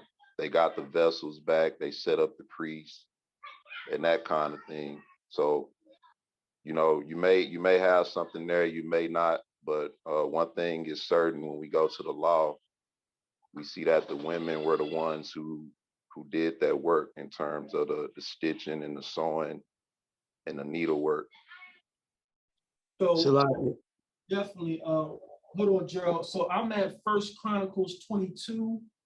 And in my Bible, it has a subtitle, David's Preparation for the Temple. And if I jump over to First Chronicles 22, and I'm going to verse 10. First Chronicles 22 and 10. Joe, don't hold your thought. It says, he shall build a house for my name, and he shall be my son, and I will be his father, and I will establish the throne of his kingdom over Yasharallah forever. Now, my son, Yahweh will be with thee, and prosper thou, and build the house of Yahweh the Elohim, as he has said of thee. Only the Most High give thee wisdom and understanding, and give thee charge concerning Yasharallah. I'm going to drop down for the sake of time. He says, verse 15. Moreover, there are workmen with thee in abundance, hewers and workers of stone and timber, and all manner of cunning men for every manner of work. So y'all can finish that up. I would have to say the way I would build this case, I would have to go with for this priest, if he's legitimate, for him to bring in the daughters of David, because he's going back to the Exodus series. I would say he's in error, because right here, David is setting up Solomon, telling him there's men who have skills in everything. That would include sewing and building tapestries and stuff. Unless we can keep reading and find where they brought women, and that's just how I would build the case. Well, he uses this same terminology when they built the first tabernacle, how he filled men with all manner of wisdom. He even named those men in the book of Exodus, and said that they would be skilled, that he would fill them with wisdom, you know. And then it didn't mention the women by name. It just sort of gave the office that they had, you know, because when you look at, we can take that in our time. Let's say we're erecting a tabernacle, and you got men and women there. The men are going to take on the more physical and more strenuous tasks, and the women are going to take on the more delicate tasks in terms of, you know, decorating and things looking a certain way. They're going to be given those tasks, whereas the men are going to be given the more strenuous tasks, the erecting of the temple, the carrying the stones and dealing with the metals and the materials and that sort of thing. So that's just kind of how I'm seeing it. I got you. I definitely got you. So that's when, for us, that's when the plumb line would come in effect of E. And if we can't find inside, because First Chronicles 20 on over keeps telling you how they're appointing the sons of the Levites, Eleazar and the other son. So if we can't find where they're putting women to do the work, I would say the plumb line is going to exit that out. Because if you keep reading over, like right now I'm at, and I'm not trying to convince you or change your position, I'm just letting you know, this is how the plumb line just helps us stay true to the text. This is First Chronicles 23 and verse 27. First Chronicles 23, I'm at verse 27. Gerald, I didn't forget about you. For by the last words of David, the Levites were numbered from 20 years old and above, because their office was to wait on the sons of Aaron for the service of the house of Yah, in the courts, in the chambers, in the purifying of all holy things, which the veil is right before the holies of holies. So in the purifying of all holy things, and the work of the service of the house of Yah. So the way I would keep going, I would have to find where he's blessing or giving some sisters the responsibility to sew or do anything. That's the plumb line keeps me true. I wouldn't be able to switch my position until I found that, if that's being fair with the text. Real quick precept. Because Joe, I don't want Joe to forget his thought. Joe, you had something up? No, it wasn't. I was just thinking along the conversation with y'all having. I was thinking, well, when you get to the, you know, the New Testament, so-called, you know, I was just thinking about how Lydia was highlighted by being a sewer of purple and stuff like that. How that was a woman in the scriptures who handled like the sewing duties and stuff like that. So, I mean, just I don't know if that contributes anything to it, but I just thought of that.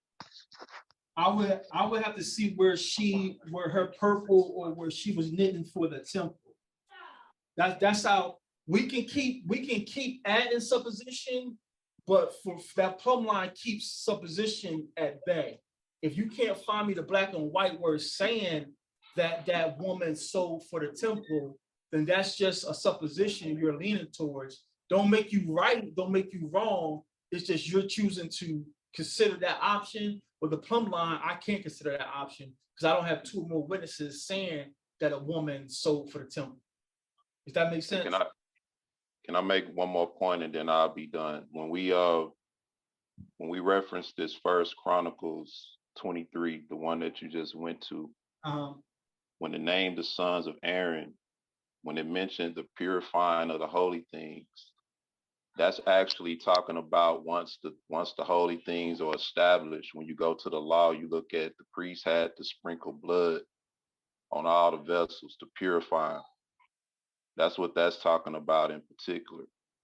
And so it doesn't necessarily mention that particular task when it comes to the sewing of the linens and putting those things together. This is just giving you the general overview of who's in charge and who's set up to establish the temple. Now, within that, you have people appointed.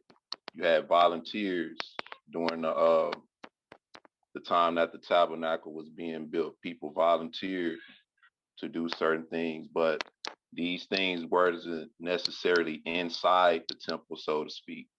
Okay. The people who volunteered to do things, they put them together and they brought these things to the priests, and the priests did what they were appointed to do with them. But the priests themselves were the ones who actually did the work inside the temple, purifying the vessels, accepting the offerings of the people, so forth and so on. That's all I had. And that's a good point too, because that point has validity. I can concede that point, E, because I know for as tithing, if you were tithing garments, fabrics, you could tithe fabric to the temple, to the Levites, in place of sheep. Or so, E, that's a good point there too. That's a strong point right there, E. And that's how you be fair with the text. That's how we're being fair with the text. You got a good point there. Jody Ann? In Exodus 35, it talks about in verse 20 when the children of Yasharal were coming with their gifts for the tabernacle. If you go further down in verse 25, it says, and all the women that were wise-hearted did spin with their hands and brought that which they had spun, both of blue and of purple and of scarlet and of blue linen. And all the women whose hearts stirred them up in wisdom spun goat's hair. And then later on in that same chapter, 34 and 35, from what I read, it seems as if Yahweh is giving the skill to design and to build to the men of the tribe of Dan and the tribe of, hold on. I'll just read it. Well, no, because your point is made, and what you're doing, you're supporting E, and I think E's point is valid. So I got to retract that statement. The fact that this priest, if this is a valid text, the fact that this priest is calling for the sisters to spin the curtain, that doesn't make that doesn't disqualify this as invalid, because E just gave us enough meat where we can touch. We got the sisters pre-temple spinning, and then based on Torah, you can tithe garments. You can tithe, everyone understand that? You can tithe purple, royal. So E's point is valid. So hit sits, and that's how you build. So now I gotta retract this right here. The fact that this priest is calling sisters to spend for the temple does not make this an invalid text. Everyone sees where we're at. I had my point, and I see Noriah. Yeah. I see the way I saw it. Once I seen what Ibri brought out with the Torah, and then the other point, I would have said that this would be inconclusive regardless of this. Like basically, you wouldn't be able to use this to say this is invalid regardless. But there is another point, a precept that what you was the way your mindset was going towards. That is probably why you were thinking about the men in this First Chronicles 28, and then you start at 13, and then I'll just skip. Hold on, let me get there. First Chronicles 28. Yeah. Shema. Sure. Read. So I start at 12, 28 and 12. And the pattern of all that he had by the Spirit of the courts of the house of Yahweh and all the chambers round about of the treasuries of the house of Elohim and of the treasuries of the dedicated things. 13. Also for the courses of the priests and the Levites and for all the work of the service of the house of Yahweh, and all the vessels of service in the house of Yahweh. Then you skip down to 21. It says, and behold, the courses of the priests and the Levites, even they shall be with thee for all the service of the house of Elohim, and there shall be with you for all manner of workmanship, every willing, skillful man for any manner of service. Also the princes and all the people will be holy, and also the princes and all the people will be holy at thy commandment. Wow, that's a strong witness. And I was trying to keep reading because I can kind of do a skim speed reading, but I couldn't find anything about women after this point. But I still agree with what Ibri was saying, because it's some things implied and some things left out, like as far as the donation of the garments. So the women can sew the garments, bring them to the priest, and then they can make them holy, and then put the women wouldn't actually go in the temple and put it up, but they may have sewn it. But this shows that, you know, he told Solomon to gather men specifically. This supports my position, but like you're saying, based on the tithing law, it's inconclusive. So I'm still going to retract my statement that this paragraph that's having the daughters of David prepare the veil, sew the veil, I don't think this makes it invalid. And so that's if you're building your case, pros and cons, you're building your witnesses, I would take that away from the side of con. I'm still not done with this text. That's how we build a fair case. Y'all see that? That's how you build with brothers and be fair to the text. That's how you do it, Chef. First Chronicles 24, it goes into Eleazar not having any sons but daughters. Where you at? You start at verse 2, 24 and 2. First Chronicles 22. Read. And Nadab and Abihu died before their father, but they had no sons. Oh, okay, so I missed that. I was thinking it was saying that Eleazar didn't have any sons, but then as you drop down in verse 4, it does say the sons of Eleazar. So I'm like, they use his daughters. No, Eleazar's sons can only be the high priest. That was the other son here, his sons are the porters, singers, but to be a high priest, you got to come from Eleazar. Everybody catch that? And Eleazar is from Aaron.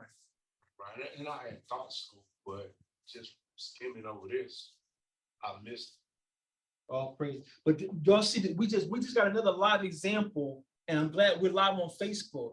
That's how you build a case, and that's how you build with a brother and exchange information.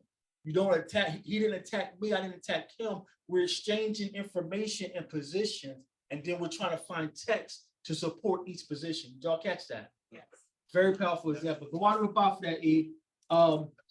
Levi, you had something up? Well, Shamaria pretty much alluded to it already, but I was just going to just be another witness to how really none of our offerings would be accepted until we brought them to the door of the tabernacle, and then the priest took over from there to make the atonement or offering or sacrifice for us. And I was just going to use Leviticus chapter 17 as a witness for it, because you see it all the way through.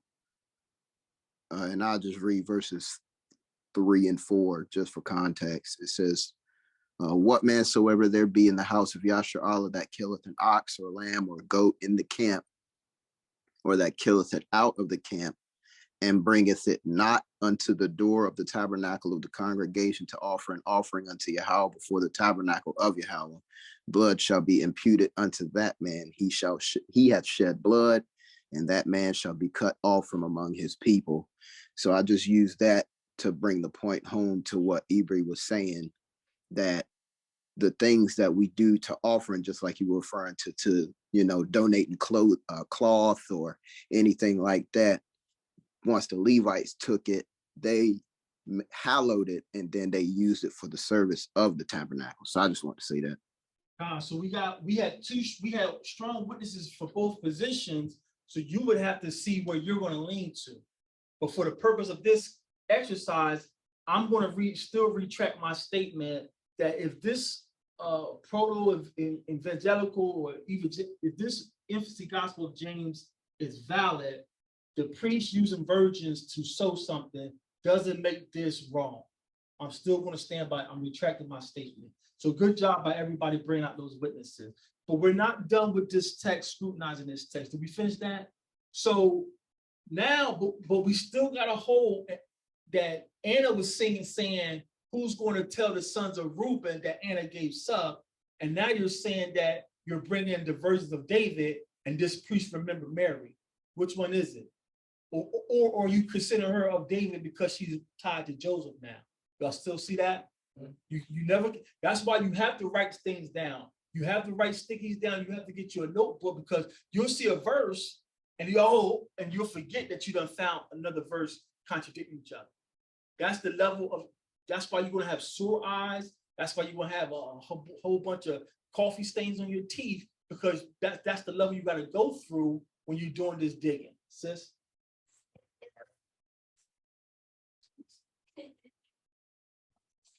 What was I going to say? Oh, because it looks like the only time she's associated with the family of David is after she's with Joseph. And so that just, right. I would think that would be somehow shared or announced beforehand. That's a hard contradiction from this writer. You just said that Anna was singing about the sons of Reuben, and now you're remembering Mary's of the house of David. So, but you didn't explain why she's of the house of David. Or are you confused, or you're saying she's of the house of David because now she's hitched to Joseph? That's the information we're missing. We don't know. But if I'm building my case, I'm putting that sticky at the top. You said she was singing about the sons of Reuben, and now you're saying that I remember Mary's of David. I'm putting that sticky at the top. That's how I built my cases. So great job. Just keep going. With Anna, does it say what tribe she was of? That's the song. That's the song she's saying. She was singing, who's of the sons of Reuben was going to tell that Anna gave suck. Meaning, go tell my brothers I'm not reproached anymore. I've gave suck. I had a child. She didn't say the sons of Judah or any other tribe. She said the sons of Reuben. So that's a very, very major point there. Now, is Abshayah still with us? That brother taught us a word last week. Abshayah still there? Abshayah taught us this word last week, stylometry. I'm here. Can you read the definition of stylometry since you brought this out and educated us last week? I don't remember what it was. Say that again. Can you read the definition for us? Of what? Oh, stylometry. Oh yeah, I see you have it right there. Yeah. The statistical analysis of variations of literal style between one writer and or genre or another. Can you read that again? I just put that out last week. The statistical analysis of variations in literary style between one writer or genre or another. So stylometry pretty much is textual criticism. I'm gonna check the style of his writing. Remember I said that Zamaria wrote me 10 letters where he's referring to cars as buckets. And then I get this 11th letter, and now he's not calling a car a bucket, he's calling a car a coach or something. I'm like, wait a minute, like, what's going on? Did you learn some new slang? Did you change states? I can't let this go that you change words for this car. So we're about to examine the writing styles of James. James is Jacob. Jacob is the brother of Messiah. So we're about to examine the writing styles. Let's go back to the opening of this proto-evangelium of James, or the infancy gospel of James. This is how he opened up. Can you read that for us? In the histories of the 12 tribes of Yasharallah, Joachim was an extremely rich man. That's how he opened up. The James of your Bible opens up like this. Y'all see the difference? Can you read that out? James, a servant of Elohim and of the Adonai, Yahweh Shah HaMashiach, to the 12 tribes which are scattered abroad. Greeting. Y'all notice the difference? That's a style difference. You're telling me that James wrote the other writing, but he didn't give us no intro. He just went right in. You didn't warm me up. You didn't tell me who you was. You didn't tell me where you from. Because remember, we're scattered and we got Israelites all over Europe now. I don't know you like that. So you just want to just write a letter? Like, you're not Messiah. You know what I mean? Like, you're not Yahweh Shai of Nazareth. You got to give me some intro. Now, if someone said Yahweh Shai is out there, okay, so what? Of Nazareth. You know, we all going out there. So James got to give an intro like he did in the KJV. James, a servant of the Most High and of Hamashiach, greetings. He give you a greeting and everything. This other one just went straight, just sat down, started writing. That's an issue. Y'all see that? This is how you vet writings. This is how you vet writings. Any comments or questions about what we know so far? We're about to bring this home and show you how this New Testament, so-called New Testament, is garbage. Any questions about so far? That was a very great exercise, how you build righteously, trying to flesh out. You don't try to attack someone's understanding, their learning disabilities or abilities. You just deal with the information. And when you learn Torah, no one can lie to you. Ibri kept referring to what? The Torah. That's why you learn the Torah, because no one can lie to you when you learn Torah. Or if you say you're living by Torah and someone gives you Torah, you gotta concede. This man just gave you Torah. That's what we stand on here. That was a great exercise. Now, what I thank Ibri for, going down this rabbit hole, I'm like, wow. Now, personally, I can't receive the gospel emphasis of James. It's too many contradictions, there's too many question marks. But did y'all remember hearing Ibri say about the cousin situation, that it could be calling her cousins because we're tribal? I never thought about that. And all praise to the Most High for Ibri being a student. This is a website, knowingthebible.com. And I thank the Most High for these pagan so-called theologians thinking they know something and building these tools that's helping us. So this is Bible, knowingbible.com or something. And all I did was put in the word cousins. Can y'all see that? Yeah. Eve, you still with us, Ibri? Yeah, I'm here. You just dropped a bombshell when you said that statement. I'm about to show you what I'm talking about. So when you search for the word cousin in the Bible, how many times does it appear in the KJV? KJV 1. Y'all see to the right here, it's hard to see. I know this light. So, can you use that light? This glares on the TV here. Just the KJV. Is it better? I know it's a glare on y'all. So if you check to the right of the screen, it says search results by versions. And for this class, Destroying Christian Dogma, we're just focused on the KJV. And you see that one in parentheses? The word cousin appears in the KJV one time, and then underneath it tells you the book is found in the New Testament. The word cousin is only found in the KJV one time in the New Testament, and is when it's referring to Luke, Elizabeth, Luke 1, when the angel appears to Mary. And the text that we have is calling Mary and Elizabeth cousins. But when the angels come down, do they speak Greek? No. Do they speak English? No. So we know that angel didn't say cousin.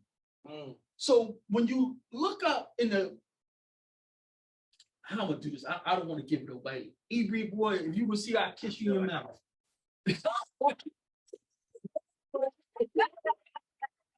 Ibri just dropped a bombshell destroying Christian dogma. Ibri just exposed these pagans all in the Israelite Kool-Aid and don't know the flavor.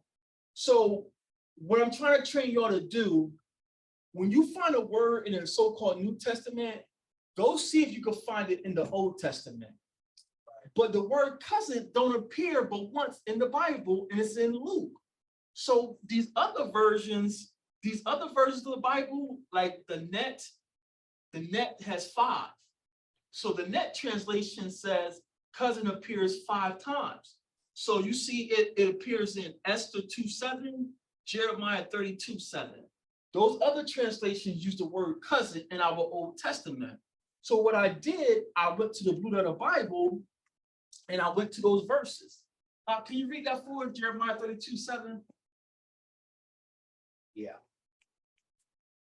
Jeremiah 32, verse 7, behold, Hanamiel, the son of Shalom, thine uncle, shall come unto thee, saying, buy thee my field that is in Anath, for the right of redemption is thine to buy.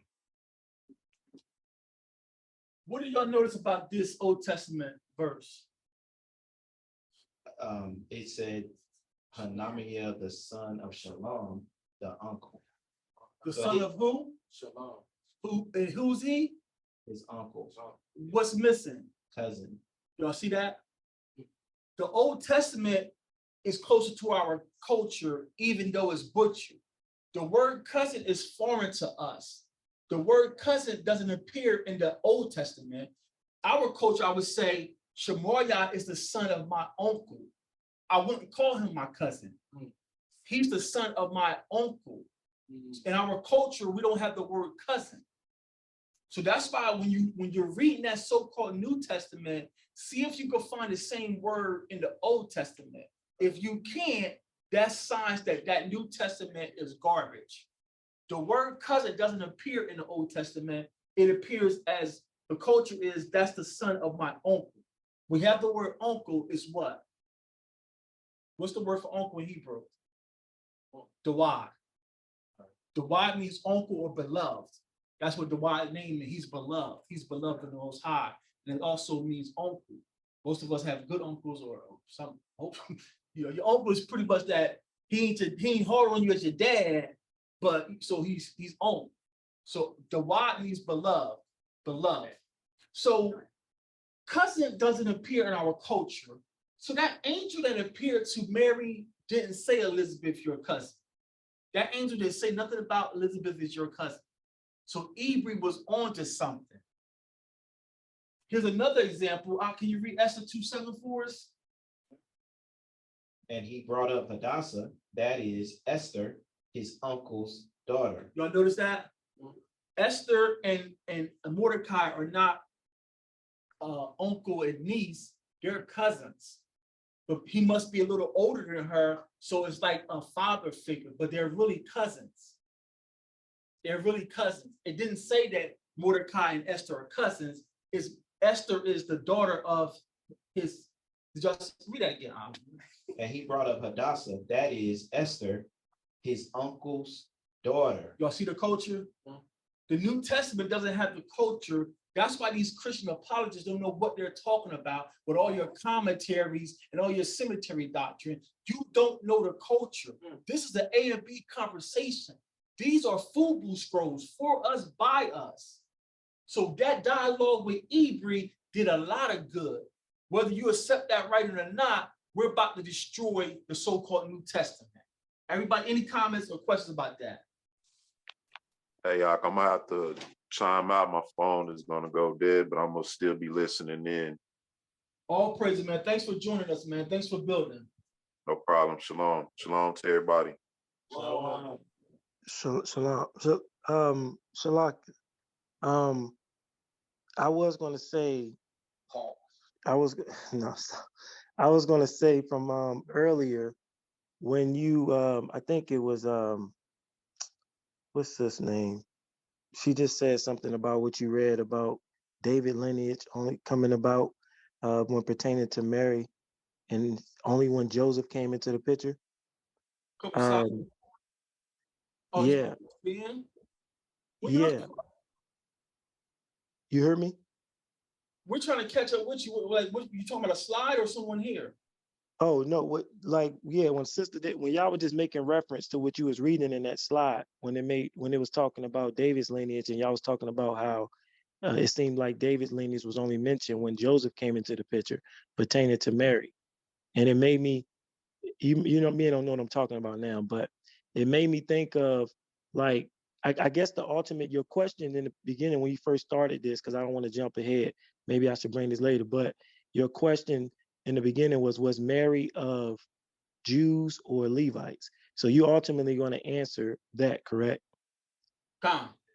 Yeah, and the focus isn't the issue isn't the context issue isn't about who Joseph lineage, who he was. It's focused on who Mary's lineage is and why it pertains to Christ. Okay, all right. So I'm gonna wait, and then I'm gonna say something later to why another piece to it, which you probably got insight on, of why the Joseph couldn't have been the focus anyway, why it had to be about Mary. So whatever Mary's lineage is when it comes to her tribe, that's the ultimate focus, so forth. But I'll wait until you make your point. Okay, just write it down because you got a lot of gray hairs too. Yeah. So Hebrew just dropped a bombshell about the word cousin. And he says maybe the angel is saying cousin because they're just tribal. Like we all of us, the 12 tribes, we're all folk. Now I may be titled with Benjamin because Judah and Benjamin tents was next to each other. But if Ephraim called me, I'm about to rock with Ephraim too. That's why if you're saying you're the real people, why are you worried about your other 11 brothers, Mr. Fishman? You don't got no love for your other brothers? You control Disney, Hollywood. If I had that bread, I'm digging under the earth trying to find my 11 brothers. You ain't worried about them, huh? They are, right? God be with them wherever they're at. Ain't made no movies about them. Ain't nothing. So it's very well that the word cousin is pagan. That angel didn't say your cousin Elizabeth. And let's bring out what Ibri shared with us. This is the bottom of that page. Can you read the Greek word there? This Suganese. G4773. It looked like Sujeans, but Suganese. We don't even care. Kinsman, cousin, kinsfolk, or kin. Can you read that again? Strong's G or Greek 4773. It means kinsman, cousin, kinfolk, or kin. Isn't that what Ibri said when he said that cousin could be used because they're kin? Right. So I was like, wow, wait till I tell Eve this, because I never thought about that. Now, let's be detectives.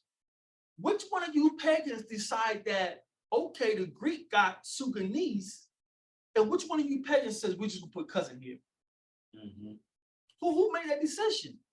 Did you talk to Paul? Did you talk to Matthew? Did you talk to Hamashiach? John's the oldest. Did you get John's permission to go ahead and translate that Greek as cousin? Who's in charge of these scrolls? You see why we behind enemy lines? So this pagan decided to translate that Greek word Sudanese as cousin, and like Ibri say, it could just be there. We're all related. So who told you, go ahead, we're gonna use cousin here? Because it fits your doctrine that Christ gotta be a Levite and a Jew. Because you all in our Kool-Aid don't know the flavor. Chef, hit that heat a little bit. You all in our Kool-Aid don't know the flavor. You gotta justify how Christ can be a Levite and a Jew. Because you don't understand the text.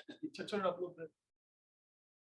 So you put Mary and Elizabeth are cousins to support your dogma about, that's how I'm going to explain that Christ, even though he's from Judah, he also related to the Levites because Mary was a Levite. You don't have enough witnesses to support Mary was a Levite. Y'all see where we're going? Let's go to Luke chapter 2. Let's do some more digging. We're almost there, y'all. Y'all hold on. We're almost there. Let's do some more digging. Let's go to Luke chapter 2. This on the screen, you can get your hard copy. Luke chapter 2. Shema, read. And it came to pass in those days that there went out a decree from Caesar Augustus that all the world should be taxed. And this taxing was first made when Cyrenius was governor of Syria. And all went to be taxed, every one into his own city. And Joseph also went up from Galilee out of the city of Nazareth into Judea unto the city of David, which is called Bethlehem. Why? Because he was of the house and lineage of David. Now this is in parentheses, so it was added, but let's go, but let's entertain them. Joseph is of the house of David, and we got multiple witnesses putting him on David's line. So now Joseph is going up back to the city of David to be counted, to be part of the census. Everyone with us? Read on. To be taxed with Mary, his espoused wife, being great with child. What's missing? What's missing? Referring back to that emphasis gospel of James, what's missing? What's a census? Counting. Why do you why does Caesar want everyone counted? For money, right? What did that text try to tell us about Joseph? He left her. Before that, he was a. He's grand and to raise her up. He was an old man with what? With other children. Where they at? Where they at? Because if I'm Caesar, I want to know how many in your house for that tax. And since Rome is our tax masters, if you lie, I can kill your whole family. Because all I got to do to tell Caesar, you try to cheat Caesar. So you think Joseph is going to play like that? So you give me that gospel of James talking about Joseph said that he was an old man with kids, but in this one, he's going to be taxed. It's just him and Mary. Especially in our heritage, if you are holding off to be married until you're 40. You see how we build the case? They would still be in his house. You ain't calling your audible just because you got a mustache. Come on, boy. We're going to be counted. It don't mention about no other kids. It says Mary, Joseph took Mary. Where's those adult kids you told me he got from another woman? That's Christian dogma. I'm about to destroy this Christian dogma. I was a rolling stone. Christian dogma, I'm just going to lay it out because I see y'all getting tired on me. Christian dogma anyone ever heard of the perpetual virginity of Mary? Yeah. What is it? Saying that she never slept with Joseph at all. Anyone ever heard that? These pagan Christians who hijacked our records and now inserted this mess saying Messiah came out that womb, so no man ever been in her and no child ever came from her. Now you pagan Christians gotta give me a story that Joseph had those kids by an older marriage. Book, chapter, and verse. Give me your witnesses. That's Christian dogma we've been swallowing. Mary ain't no perpetual virgin. In our culture, once I marry you, you have duties to perform. So you see how these pagans, they origin, your church fathers, they write this, and it was said that Joseph had older kids. What you mean it was said? Who said it? Messiah? If he never slept with Mary, they wouldn't be married. It's not a marriage. It's not a marriage. Y'all see where we're going? We're destroying Christian dogma on high levels. You don't know what that KJV is telling you because these pastors don't know the culture. They don't know the language. Joseph ain't no old. Prove to me Joseph was an old man and those kids are by another woman. Where you getting that from? Or the church, all the church fathers agree. Your church fathers are devils to me. Your church fathers are not Israelites. They didn't walk with Messiah. Messiah didn't breathe on them. Origin, Tertullian are devils. They are strangers to Israel. But now because they control the narrative, they're telling you, yeah, when the scriptures say that Jesus had brothers, that's by a prior marriage. I taught that because I'm reading these writings and I'm like, okay, that's why if y'all have been around, I would say James or Yaakov, Jesus half brother, Messiah's half brother. Anyone ever heard me say that? That's false doctrine. I can't say definitively if James is his half brother. We don't have enough information. James very well could have came from the womb of Mary. It's these pagan Catholics, aka these Christians, aka these Dr. Seminary, want you to believe that Mary's a perpetual virgin. Sis. So, Salaki, Hold on, Joe. We got Somebody talking? Oh, Yeah, I'm sorry. 1 second. Technically, they would be, James would be a half-brother, because even if Mary did birth him, Joseph still isn't Right. Messiah. I'll say that for last. Yeah. Yeah. So, yeah, I was gonna say that for like 6. Oh, say it down. Sister Corinne jumped the gun on me. Yeah, but she's right. She's right. Sister Corinne is right.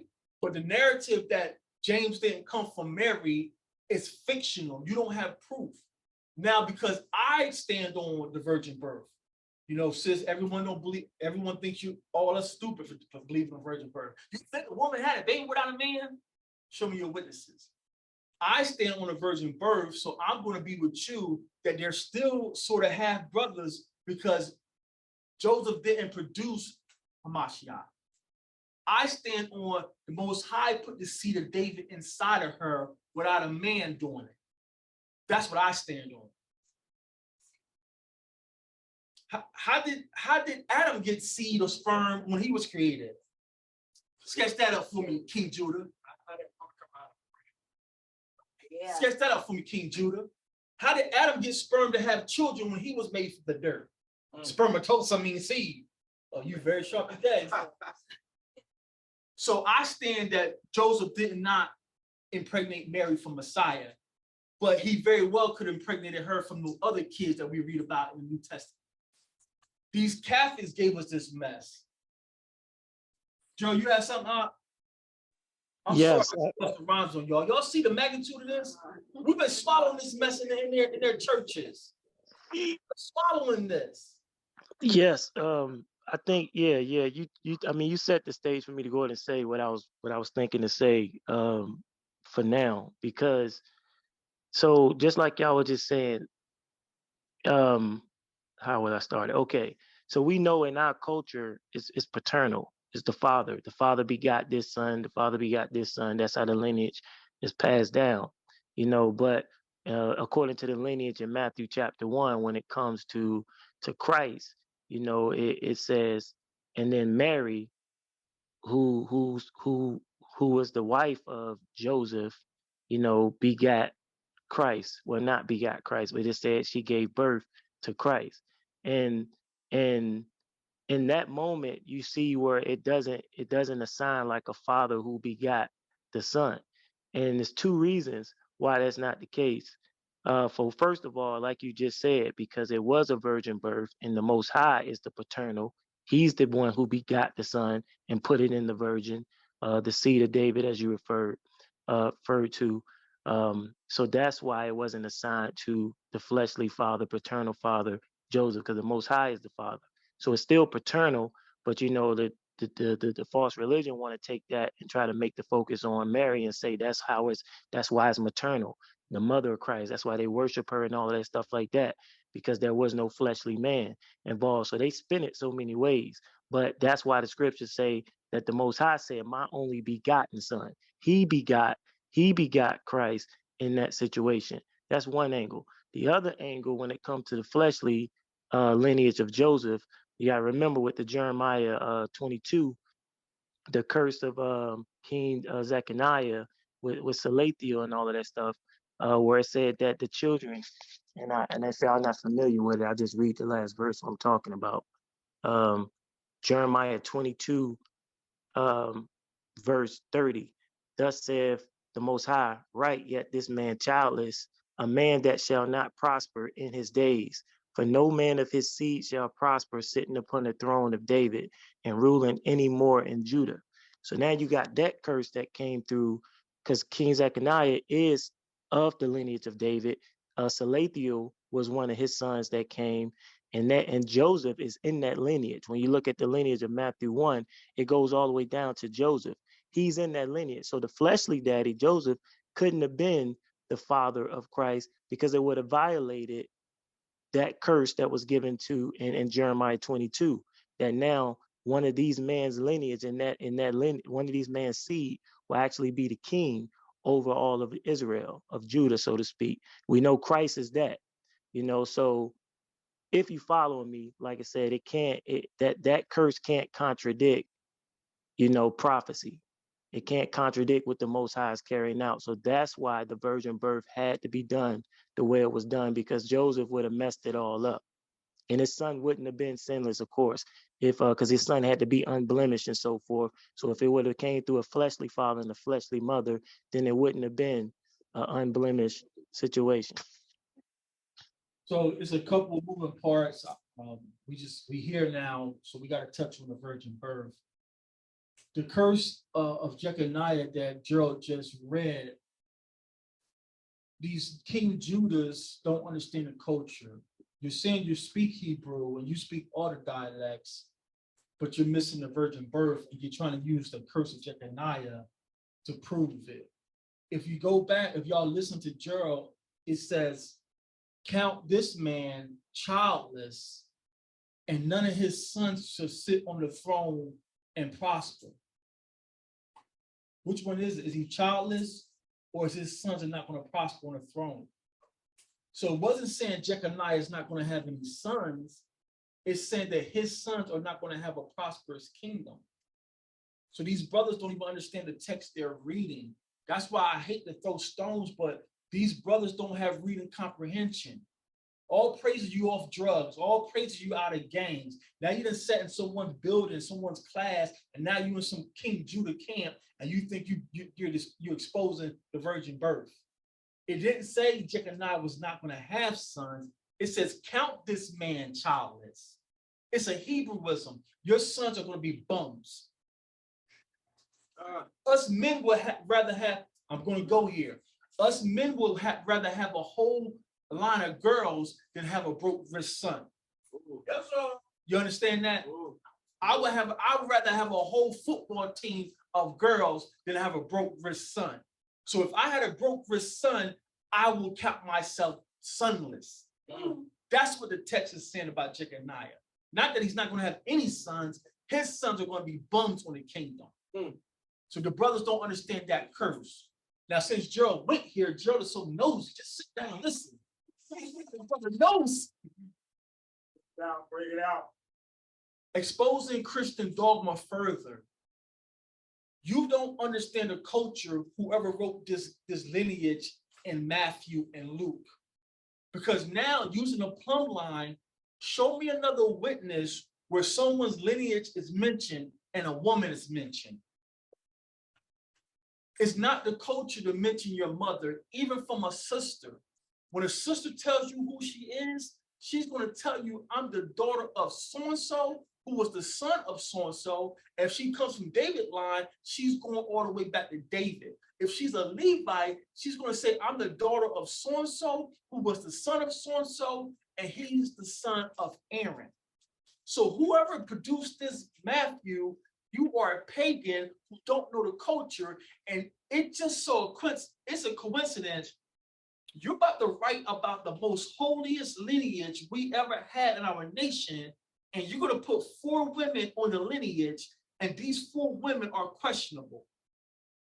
Tamar, y'all know, was Judah's daughter-in-law, and you're going to put her in the lineage, and then you're going to put, you think is Rahab the harlot. So you want to put Rahab the harlot on the king's lineage because you think it's Rahab the harlot, but it's not. And then you put Mary. This writing is garbage. No Israelite. Matthew is an Israelite. His real name is Levi. He's know the culture. He's not going to put no woman on a man's lineage. We don't mention our mothers. So again, these people, Dr. Seminaries and King Judah, you don't have the Rawak in your assembly. That's why you don't know what you're teaching. So. Something I just noticed in the Sefer in the book of Matthew for that particular verse. I can't believe it says this. And it says, and Yaakov begot Yosef, the father of Miriam. It says, say it again. It says, Yaakov begot Yosef, the father of Miriam, of whom was born Yahushua, whom is called Mashiach. Yes, so these pagans are all in our Kool-Aid, and they're trying to justify it in their minds. We're about to show you how they don't know our culture.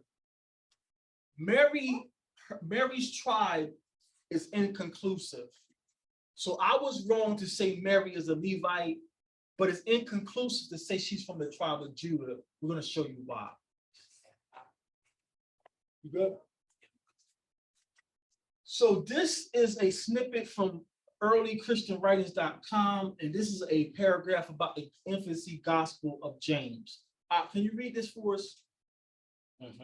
But real quick, what is Luke 3? Did you have anything to hear about Luke 3:23?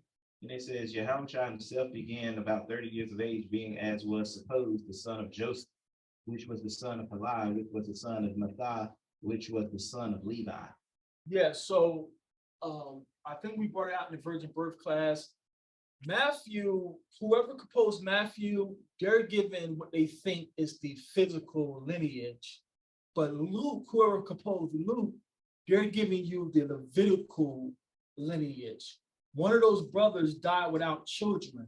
So the law of dying without children, your brother raises seed up for you. So that one after, even though I produced this son, in your lineage, you're going to say that's my brother's son. So he's really your nephew, but he's really your son because you did the work. But because our law, you're going to give credit to your brother. So that Luke gives the Torah lineage. Whoever composed Matthew is given the physical, what they think is the physical. So that's why all in our Kool-Aid, you don't know the flavor. All in our Kool-Aid, you don't know the flavor. So this is a paragraph about the virgin birth, and we're getting closer to tell you how these Christians, these pagans, all in our Kool-Aid and want to put Mary to be some perpetual virgin. You don't have no proof, no text of that. Let's read this out. According to Hawk, a major development found in the Pro-Evangelium of James, Mary, the central character, is no longer a virgin in the ordinary sense of a young woman of marriageable age, but a virgin of extraordinary purity and unending duration. What's a virgin of extraordinary purity? Either you're a virgin or you're not. How can you be extraordinary pure virgin? Either you've been touched by a man or not. And then it says, now this proto-gospel of James turned her into a never-ending virgin. So now you got to add to the text, oh, those brothers and sisters of Messiah are by a previous marriage. And know what I missed? Know what I missed too? Know what I missed?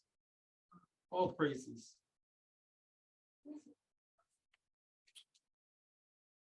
Mary had this extraordinary birth.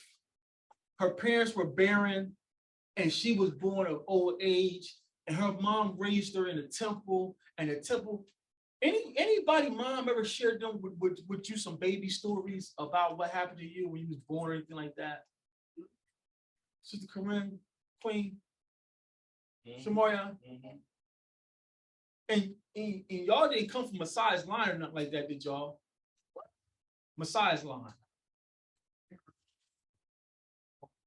So the reason why I point that out, all of us, our mothers share some story with us. You almost died, or I had trouble with you, or you gave me pain, girl. You better shut your mouth, all that stuff I did.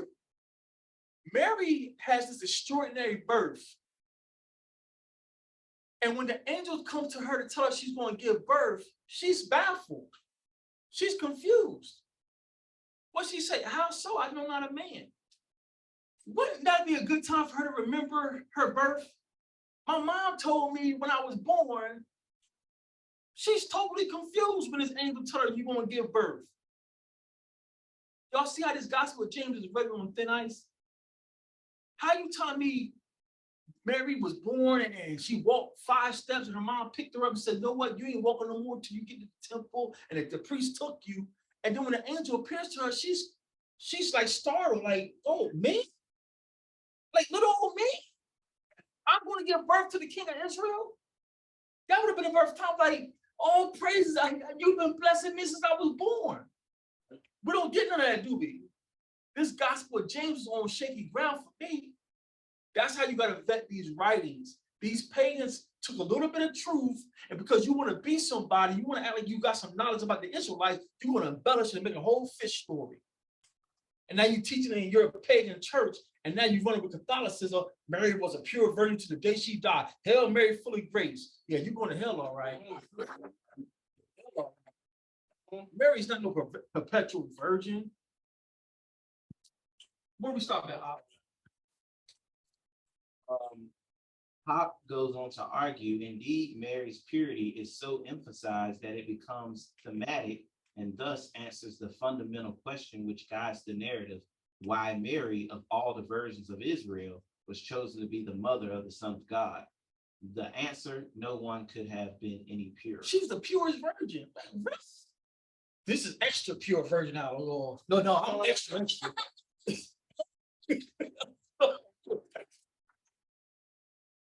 Baby, if you're a virgin, it's no pure. I'm more pure than you. But either your hymen's been broken or it's not.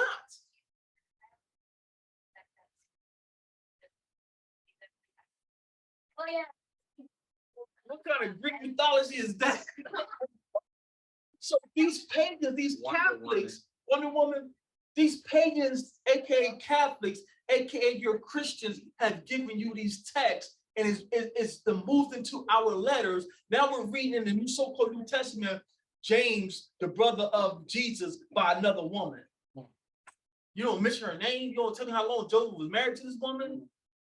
Because we got to keep Mary pure. Mary is a beautiful, honorable woman. She wasn't touched until she brought forth a Mashiach, but you must believe after that, you got some duties to take care of. We started, brother. Let's move on. Paul said, not withhold. Got these young brothers. Rest these brothers, Father. Keep moving on their way. That's what he's saying. These Christians have given us this crap that those kids of Joseph were by another woman, and Joseph was an old man. That's why he didn't want nothing to do with Mary. My grandfather had a child at 60 years old. And that's after working in cotton fields all his life. My auntie is 10 years younger than my mother. When I found that out, I got scared. Like, good gracious, good morning. What you doing? Father, help me, please. Give me back to Zion first. There ain't no child support. Let's get through this, y'all. Where we at?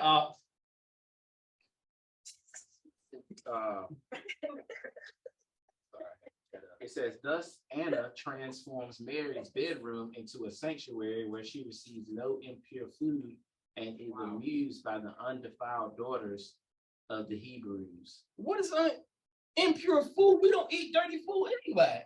Right. So this gospel, this writer of Infancy Jan, what are you talking about impure? We eat clean anyway. And your point is Mary would have had a recollection of these events if when the angel came to her, but she didn't. Her mom's going to keep telling her, listen, I dedicated you to the temple, to the Most High.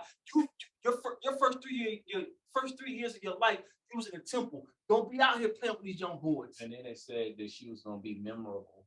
Right. Make her memorable of all the nation. This gospel of James on shaky ground. It's trying to make Mary be out to be this super virgin. Either you're a virgin or not. You can't be super. And then the text we got said, Mary knew not her till she brought forth her firstborn child. It didn't say Joseph never knew her. It said Joseph knew her not till she brought. That means Matthew and them knew Joseph and Mary was a married couple, because he knew her not till she brought forth her firstborn son. So this gospel of James is on shaky ground. So this is the pagan. I hate even referencing giving him any kind of honor. This is the pagan who became a church father. And this is one of the men you learn when you go to cemetery school and you got to recite this and that. Origin is from the 2nd century, I believe. He writes a commentary on the book of Matthew. Is commentary scripture? No. Is commentary holy? No. Is Origin an Israelite? No. Do we respect Origin? No. At all. So let's read his commentary on the birth of Messiah. The brethren of Jesus, and the saying, whence has this man this wisdom? Matthew 13, verse 54 indicates clearly that there was a great and surpassing wisdom in the words of Jesus, worthy of the saying, lo, a greater than Solomon is here. Matthew 12 and 42, and he was wont to do greater miracles than those wrought through Elijah and Elisha, and at a still earlier date through Moses and Joshua the son of Nun. And they spoke, wondering, not knowing that he was the son of a virgin, or believing it even if it was told to them, but supposing that he was the son of Joseph the carpenter. Is this not the carpenter's son? Matthew 13, 55, and depreciating the whole of what appeared to be his nearest kindred. They said, is not his mother called Mary, and his brethren, James and Joseph and Simon and Judas? 4 brothers. And his sisters, are they not all with us? At least 2 sisters mentioned in the text. Matthew 13, 55 and 56. That's at least 6 siblings. They thought then that he was the son of Joseph and Mary. But some say, basing it on a tradition in the gospel according to Peter, as it is entitled, the book of James. As it is entitled, or the book of James, that the brethren of Jesus were the sons of Joseph by a former wife. Did y'all catch that? But some say, basing it on a tradition. Word on the street. I heard all her kids got different baby daddies. So y'all Christians, aka Catholics, aka Protestants, y'all don't know what y'all talking about. Now you want to give me a text that those 4 boys or them other kids are by a previous marriage. Because Joseph was an old man. He ain't want even nothing to do with Mary. He ain't never touched Mary. He had 6 kids with this woman. SELAH, question. Do we know if Christ was the oldest of all his brothers and sisters? Is there any reference that will allude to that, or say he was like younger than somebody else? We don't know. I like the way you think, brother. The evidence is inconclusive. I don't know if he was the oldest, because, well, we do know. Because if he's Mary's firstborn, and he knew not, she knew, and she knew that's the oldest. Yeah. Exactly. That's what I was thinking along the lines, because if she was a virgin and he was the first, and then Joseph knew her not until after she had him, he had been the oldest. So either you telling me that the other kids was born by Joseph after, and they all like true brothers and sisters and not half. Well, Christ ain't the same as them because he came from the Most High, but the rest of them was like same daddy, same mother. Or you telling me, because the scriptures do 66 books, leave us after this, you don't hear about Joseph no more. Like he disappears. He goes somewhere. He ain't with them when Christ is in his ministry, and then they say, hey, your mother, your brothers and sisters out there. He say, no, these in here doing the will of my Father. They my brothers and sisters. Like, so when that happened, Joseph was nowhere to be found. So did he go and run off and and then have kids with somebody else at some point? Like, we don't know. But he disappears in the story, and it appears that Christ was the oldest. He was the first one. So I just wanted to throw that. So that James thing sounds shaky. But we gotta be fair though. We can't say definitively or not. We just putting it on the table. I'm thinking. I love the way you think, because that's the way I think. When I read, I'm like, well, Hamashiach is the oldest, because if those kids are truly from Mary, then I'm going with the text that says Joseph knew her not until she brought forth her firstborn son. So, Sister Corinne?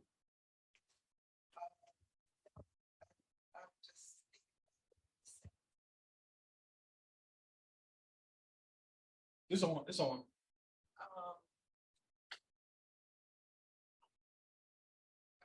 See how this Christianity got us messed up? No, y'all got me messed up. How can Hamashiach not be the oldest if he's the first? Because we can't say definitely that Mary is the mother of the others. We don't have enough information to say, yeah, she's the mother of the others. Right now, the tree died, he said, behold your mother, huh? To his brother, he did. James, right? He did. So then he did say, behold your mother. But we don't know if it's a sense that because you raised in her house and she married your father, or is she actually birthed them? That's the contention, because the Christians done made up this story.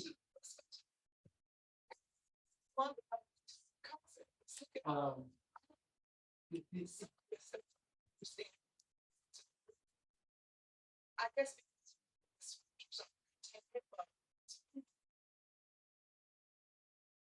Messiah was the firstborn child of Mary. Joseph is not the father. Right. I don't understand how this became a whole thing. They're saying the other children are from Joseph's previous woman. That's how the Christians, Catholics have painted the story. Because that other text is saying that he had other children. Right. And so now Origin and these other church fathers have taken this pseudo infancy gospel of James as gospel, that Joseph had other children by his first wife, and therefore Messiah came through Mary, and that's it.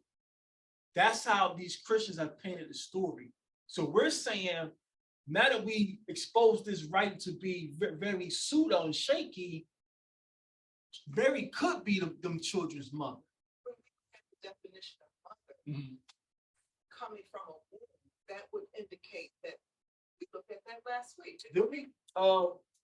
Let's finish this, then we're going to go to the internet to do the Blue Letter Bible, because we're about to knock this out of the ballpark. Let's finish this paragraph about origins in fiction here. Then we're going to put the Blue Letter Bible to check that word. And sis, get that verse ready for us. I know it's in at the crucifixion, at the end of Mark, or in John 2, I think it is. So where we stop at now? Now those who say so that he was married before Mary, say so to preserve the honor of Mary in virginity to the end, so that the body, or that body of hers, was appointed to minister to the word, which said, the Holy Ghost shall come upon you, and the power of the Most High shall overshadow you. Luke 1:35 might not know intercourse with a man. After that, the Holy Ghost came into her, and the power from on high overshadowed her. Y'all see how that's written? A very, very just skeptical writing here. The Holy Ghost came in her, and the power from on high overshadowed her. Let's read on. And I think it in harmony with reason that Jesus was the first fruit among men of the purity which consists in chastity, and Mary among women, for it were not pious to ascribe to any other than to her first fruit of virginity. And James is he whom Paul says in the epistle to the Galatians that he saw, but the other apostles saw I none, save James, Yahushua's brother. So Origin is trying to throw some validity on that infancy gospel of James, saying that, well, Paul gave respect to James, saying that I didn't go see nobody else but James, the brother of Messiah. So therefore, if Paul is giving James respect, we got to give that infancy gospel, so-called written by James, respect. No, we don't. No, we don't. You got too much pseudo information in that gospel of James. That's Origin's take, and Origin pushed this perpetual virginity crap. Let's stop this here, and let's go try to fish out that word when he says, behold your mother.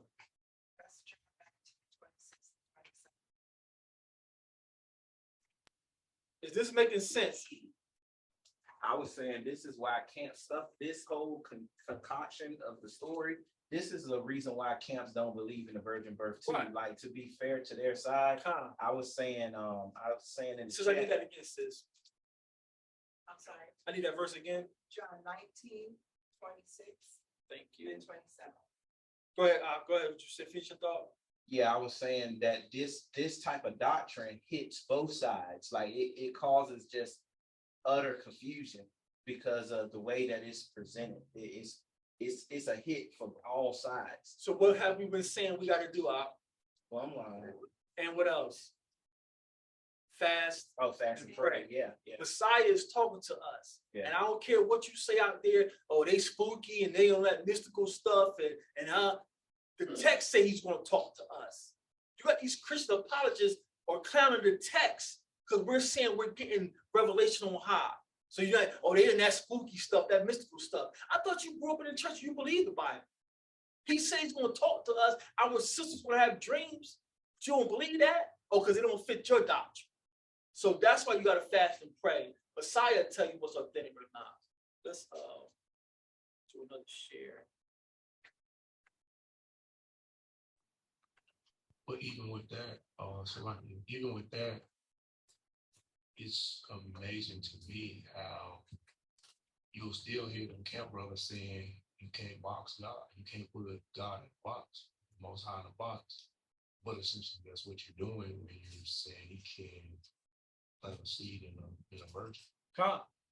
I mean, like Shamaria said, I matured to a level where I could listen to these brothers, and I had to conceive, and my wife helped me. You're not gonna, once someone is indoctrinated or whatever they believe they know something, you just gotta let them go. And then the most high started dealing with me. These things are spiritual. And these brothers and Christians, they read the same text. And like the Christians, I see Christians posted against false doctrine. I'm just looking like, are you kidding me? You posted about false doctrine and you standing in front of 3 Christmas trees. Not 1 Christmas tree, 3 Christmas trees. And you want to post about false doctrine. Brother, are you kidding me right now? So again, you got to fast and pray. And I could say that, and the brother said, well, I fast and prayed, and he told me Joseph is the dad. Okay, y'all be with, we'll see at the end. We'll see at the end. So this is John 19:25. And while we're going here, we're trying to look up that pagan word mother to see if it's alluding to a physical mother that giving birth. So you want to start at verse 25? Now there stood by the cross of Jesus, his mother, and his mother's sister, Mary, the wife of Cleophas, and Mary Magdalene. When Yahushua therefore saw his mother and the disciples standing by, whom he loved, he saith unto his mother, Woman, behold thy son. Then saith he to the disciple, Behold thy mother. From that hour, the disciple took her into his own home. Now, this is when you got to know the history, because the text in front of us saying, verse 27, then he said to the disciple, Behold thy mother. But that disciple could have been who? Not John. John, because John was the one whom he loved. Did it say the one he loved? It says standing by whom he He loved. loved. He said to his mother. God, okay. I was going to say, okay, I was wrong. I was going to say that could have been James. But let's click on both of these and say, let's check out this word for mother. You can go deep into all of that because he loved all of it. But I get the point. Yeah, the text, the beloved one is the one who laid his bosom on his head. That's the Christian tradition. The one who laid his head on Messiah's bosom, so he was the beloved. That's what the Christian tradition is giving us. So let's check out this word. Huh? Now you asked me a question. I don't know, sir. These Christians have injected so much dogma, it's hard to get to the root. Because yes, our men are affectionate men, but laying your head on another man's bosoms and all that stuff, like,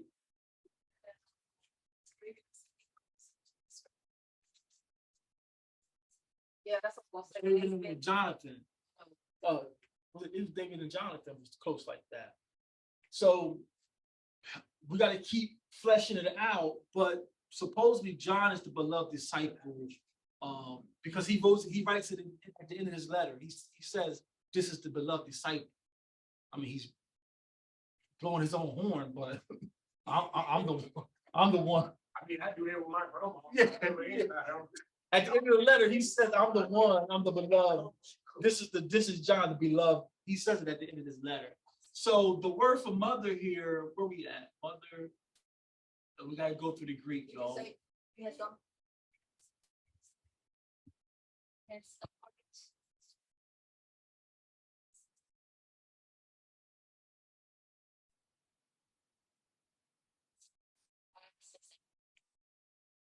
His mother's sister.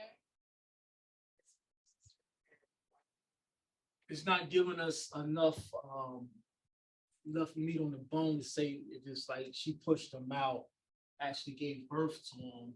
This is the pagan meter, apparently from mother literally or figuratively. So it could be literal or figuratively. We don't have enough information. There's a source of something. Yeah, and we know in the Hebrew is Alma, so this is not going to help us. This is not going to give us enough information. That's when you have to just use Like your right pump. there. Use your pump, huh? And often tropically of that which is like a mother. Where you see that? A mother, that's Alma right there. I don't see where you at.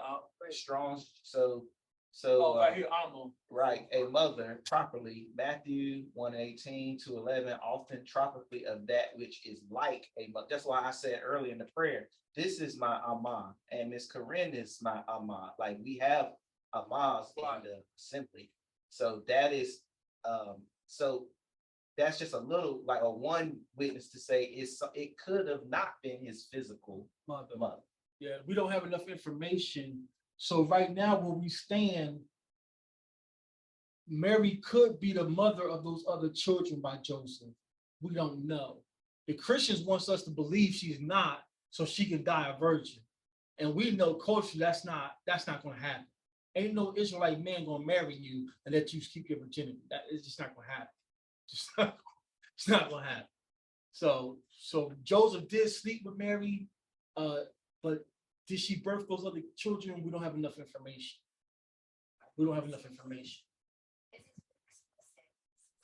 Shalakia. See, I just want to plug like the way I always looked at it. Like, I mean, for one, we know John being supposedly the one whom he loved, the beloved one, for multiple reasons. Like you said, his text, the way he writing, and the one in his bosom position. But he was also the last one alive. He was the only one that got he got revelations and he got 3 letters, in the text. And, it wouldn't make sense for him to be saying if James already his brother, well, James wasn't one of his apostles for one, and James didn't believe till after he died. So it wouldn't have made sense if one of his apostles was there with Mary Magdalene, his mom, and since he was close with him, he's telling them, look, I'm about to be gone. Hey, my mom right there, treat her like your mom. That's I'm leaving her with you now. I want you to look after my mom. That's what it seems like to me that's happening. That's a good point, Gerald, because the tradition holds, and we don't have the missing information, but while Messiah was living, James and none of his brothers believed on him, because Judah is his brother too. The book of Jude, his name is Jude. So James and Judah are his brothers, but the tradition holds they really didn't believe until after the resurrection. So Gerald's point is valid. That disciple there is most likely John, the beloved disciple. So where we stand right now, family, we're just doing an exercise to show you how to apply textual criticism and how to apply the plumb line. No teacher should tell you what to believe. Any teacher telling you what to believe, you are in a cult. A proper teacher gives you witnesses and tells you to seek your father by Hashem Yahushai, and they will give you light.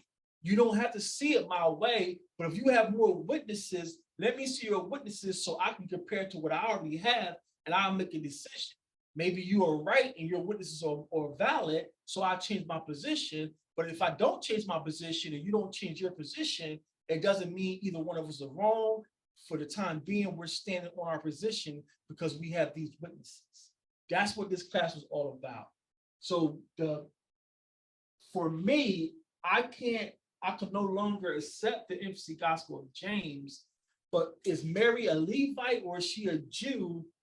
We now, in my eyes, we don't have enough information to say what tribe Mary comes from. And thanks to Ebree, she very well can be from another tribe. Is it Judah? In my eyes and my witnesses, we don't have enough information to say definitively she comes from Judah or she comes from Levi. These pagans have did this to subvert and overtly take over our heritage. That's what we're bringing out.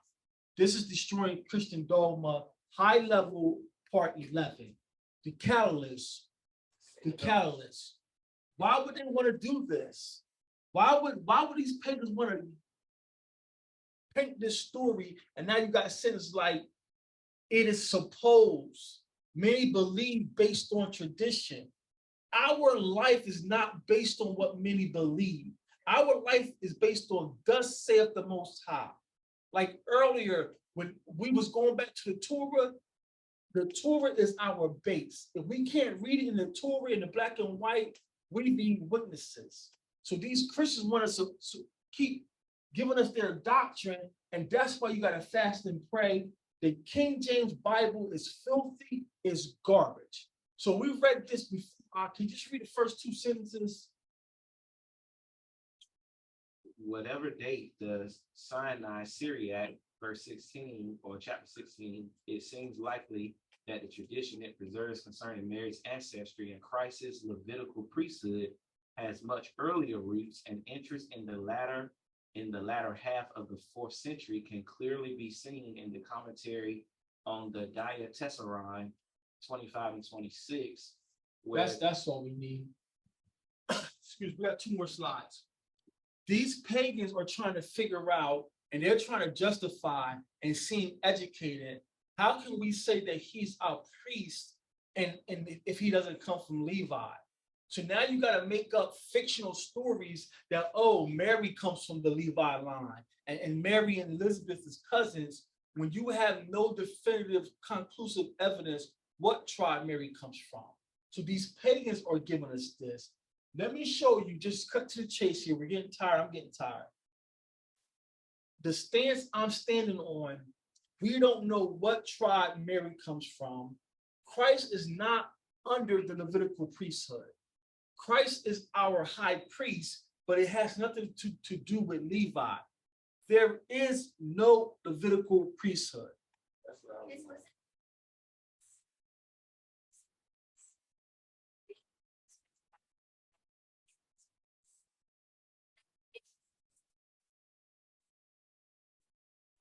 We don't hear her. We don't hear her, y'all. My apologies. I was just saying that, the scripture says that Yahweh Shai was slain before the foundations of the earth. I was just saying that he is our high priest before Adam and Eve, before Abraham, before the promise to Abraham, before the covenant. Like, he was our high priest. It was already in place. That's how I'm thinking and feeling, that was already set in place. And that was just something that eventually would be passed on to us. You're warm, you're on the right track. But let's just go over it. There's no Levitical priesthood. Right now, as we're sitting here celebrating our true day of covenant, Hamashiach Yahushua is our king, Malak, and he's our priest. And it has nothing to do with the Levitical priesthood. It has nothing to do with Levi at all. There is no Levitical priesthood. Let's produce our witnesses. Let's go to Malachi 2. Malachi 2, verses 1 through 8. Malachi 2, or Malak Yah, messenger of Yah. Malak Yah, messenger of Yah. Chapter 2, we're going to read verses 1 through 8. There is no Levitical priesthood. This is Christian dogma in certain things, they got to label everything because they don't understand the culture. They come up with these labels. The Levitical priesthood, the Mosaic covenant. There is no Mosaic covenant. It's the covenant of Yah. There is no Mosaic law. It's the laws of Yah. He wrote with his finger. But you get us being disobedient, thinking the Most High is a joke. Now you got your behind out the land. Now you got pagans feeding swine down your throat with your own text. But the law don't matter. Now you Dr. Seminary, think you're apologists, telling people, yeah, no, we got grace, but we follow law too. What? Which one is it? There is no Levitical priesthood. Malachi 2, Shema, read. The burden of the word of Yahweh to Yasharallah by Malachi, or Malachiah. I have loved you, saith Yahweh, yet ye say, wherein hast thou loved us? Was not Esau, Jacob? Oh, I'm reading chapter 1. But it was getting good. We don't got time now. We gotta go straight to it now. We losing people. It says, and now, O ye priests, this commandment is for you. If you will not hear, and if you will not lay it to heart to give glory to my name, saith Yahweh Tazabah, I will even send a curse upon you, and I will curse your blessings. Yea, I have cursed them already, because you do not lay it to heart. Behold, I will corrupt your seed and spread dung upon your faces, even the dung of your solemn feast, and one shall take you away with it. Who's talking like this? Who's talking like this? The Most High through the Son. The Most High who loves you so much? The Most High loves you conditionally. This Christian rhetoric got to stop. The Most High creator of heaven and earth do not love you unconditionally. He loves you when you're obedient and serving him. When you go astray, he hates you. He hates you. But he gives you a chance to get yourself back in alignment. I'm tired of this Christian dogma. Read on. And ye shall know that I have sent this commandment unto you, that my covenant might be with Levi, saith Yahweh. Stop. Listen, man. Stop. Make my priesthood going to be with Levi. That my covenant might be with Levi. The Levitical priesthood is going to be with him. The covenant might be with Levi. Levi just has a covenant. He don't have a priesthood. Levi has a covenant. That's why I'm telling you, brothers, you King Judah want to shoot down Messiah and all this mess, and you're a Christian because you're saying things like Levitical priesthood, Mosaic, and Christ can't be how you gonna be the priest and from Judah, King of Judah? Because the priesthood got to come from the Levitical priesthood. You're a Christian, but you think you got great breakdowns. There is no Levitical priesthood. Levi has a covenant with Abba. Read on. My covenant was with him of life and peace, and I gave them to him for the fear wherewith he feared me. Whose covenant is it? The Most High's covenant. My covenant was with him of life and peace. I gave them to him. I gave it to him? I gave them to him. So if I give you something, who owns it? Levi has no priesthood. That's Christian dogma. It's garbage. For the fear wherewith he feared me and was afraid before my name. The law of truth was in his mouth, and iniquity was not found in his lips. He walked with me in peace and equity, and did turn many away from iniquity. This their father. He's talking to the Levites. He's mentioning their father Levi. I gave your dad my covenant because he was right before me. Now you boys are coming up and you're prostituting the covenant I made with your father. So watch me put doodle on your face. That's your father. Read on out. We're going to verse 8. For the priest's lips should keep knowledge, and they should seek the law at his mouth, for he is the messenger of Yahweh Tazabah. So your pastor thinks he's a priest? If your pastor's a priest wearing a collar, what's he supposed to keep on his mouth? The law. Just give me book. But ye are departed out of the way, and ye have caused many to stumble at the law. That grace doctrine, that satanic grace doctrine, you've caused many to stumble at the law. Ye have caused many to stumble at the law. Have a praise break on that. And ye have corrupted the covenant of Levi. But what? You have corrupted the covenant of Levi. There's not a priesthood of Levi, it's a covenant Levi had. Come on now. Saith Yahweh Tazabah. Yeah. Where we at? That was it. Let's go over to chapter 2, verse 10 for more context. You mean the testament of Levi? Oh, thank you. Thank you. I'm losing it, y'all. It's like law school. Yeah, that's in the patriarch. Pull it up. Got to have it ready. We can go out every day. Testament, yeah, you should have it. It's the Testament of the Patriarchs. I gotta go on. So- Go ahead, sis. I have a question. Is this, would this be similar in fashion to something that's been mentioned before in regards to like power of attorney? Like when the person is absent, they've given you authority over their things, their property, their wealth, etc. And then when the person returns, they essentially like the power of attorney ends. Would this be similar in that? Yahweh Shai is our high priest, and that the Levi and the tribe of Levi were representatives for him until he came to abolish what was supposed to be established through them, through that order? That's a very, very great, what is it? Chapter, y'all see that chapter? Chapter 2, verse 10. And then, oh yeah, I only pulled this one because it's multiple times.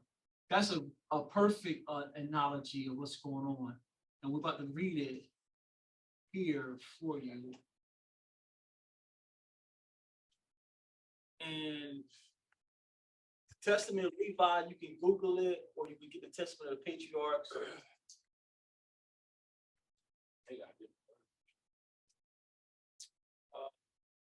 I'm going to go to the one online, straight to it.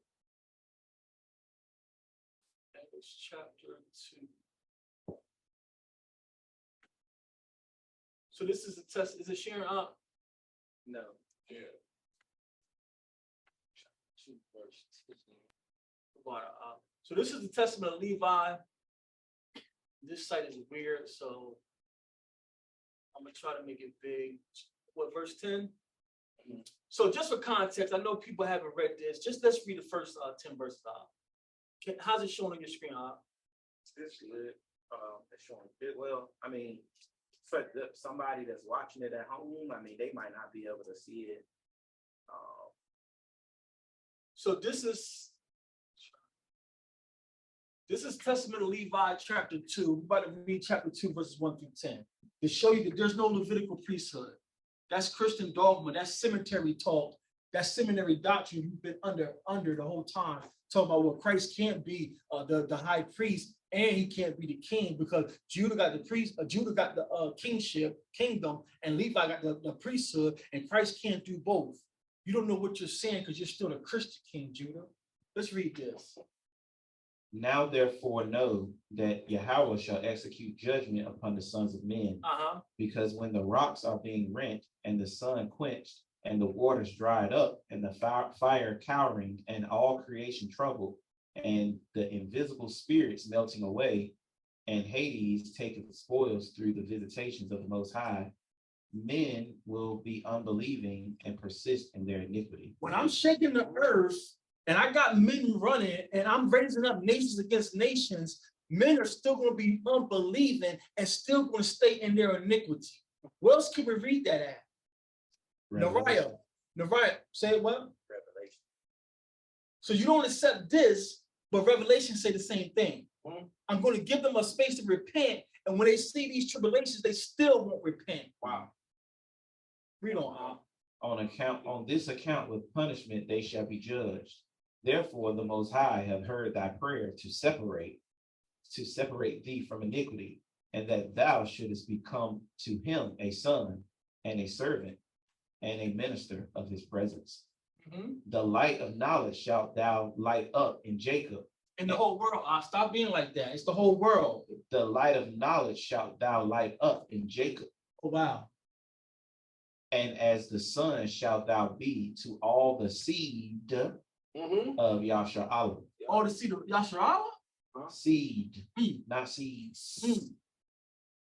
And there shall be given to thee a blessing, and to all thy seed, no S, until Yahweh shall visit all the Gentiles in his tender mercies forever.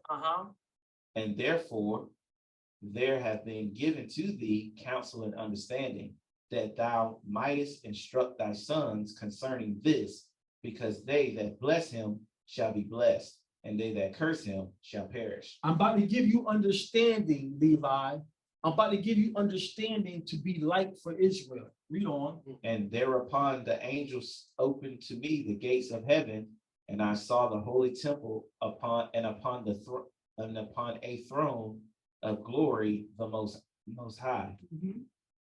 And he said to me, Levi, I have given thee the blessing of the priesthood. Say what? I have given thee the blessing of the priesthood. What did he say?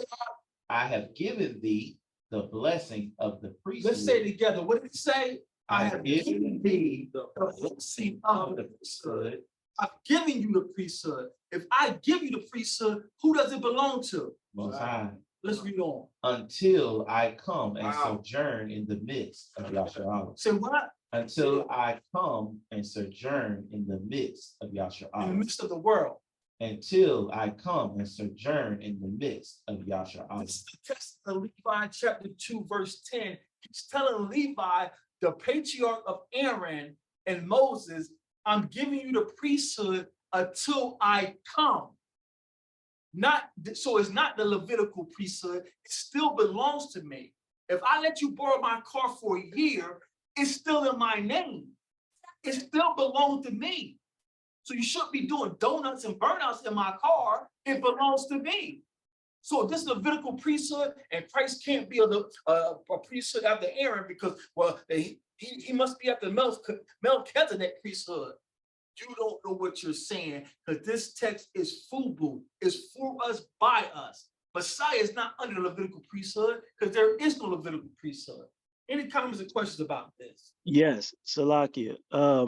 That verse 10, is that talking about when Christ come back, or is that talking about Most High, new heaven, new earth, Revelation 21? I was trying to flesh it out, and I don't have enough because the voice talking to him, if we're going to accept this text, the voice talking to him is who? Most High. He's saying that he see the Most High sitting on the throne, and the voice said to me. So based on this text, I would say it's the Most High. And what proof do we have of that? What proof do we have of that? He's going to sit, Levi's going to be on the priesthood till Most High come.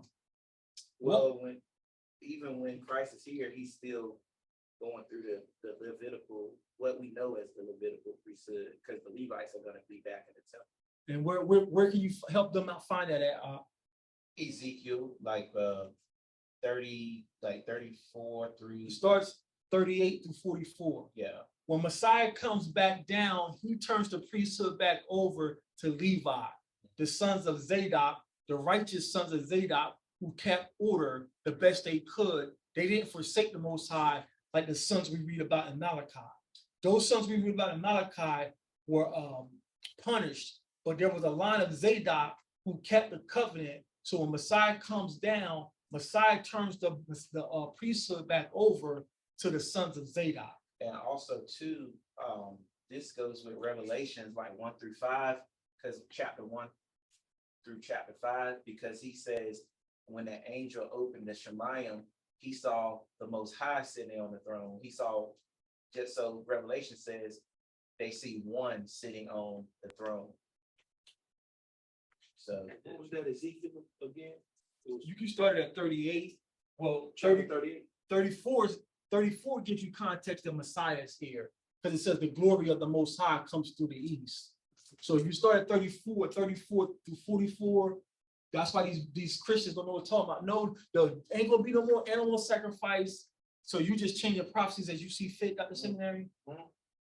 There is no Levitical priesthood. Christ is not a Levi or a priest under Levi. How can he be a priest under Levi? He told them before Abraham was, I am. So how can he be a priest under the Levitical order? Levi has no order. It's the Most High's order. Let's give you some more witnesses so we can wrap this up. This is the last slide. What's that word on the screen? Malak Zadok, the righteous king.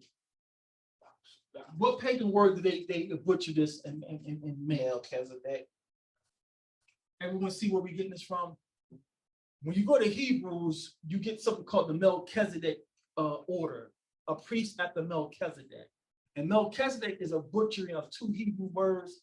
Malak is king and Zadok is righteous. Malak Zadok, the king of righteousness. There is no Melchizedek. These pagans don't know what they're talking about. The writer had put in chat the order of Malak Tazadok. He put in Psalms 110, 1 and 4. Say it again. What did he bring out? The order of Malak Tazadok, Psalms 110, verses 1 through 4. We're gonna go there first. Let's go to Psalms. What do you say? Psalms 110. Yeah, 109. Let's go there first. This is the last slide, family. Thank you for hanging in there. All praises to Abba Yah for Ibri, Brother Kadar being righteous brothers. This was all about destroying Christian dogma. This is showing you how you need to be extra critical of every text. You need to fast and pray. These Christians have inserted things inside our elders' letters that's simply not true. Seminary pastors don't know what's going on because they're not getting revelation on high because they're not keeping the law. Messiah is our high priest right now, and he's not after Aaron, he's not after Levi, and there's no one called Melchizedek. Melchizedek does not exist. These pagans don't know what they're talking about. It's Malak Zadok is the priesthood. And while you're going there,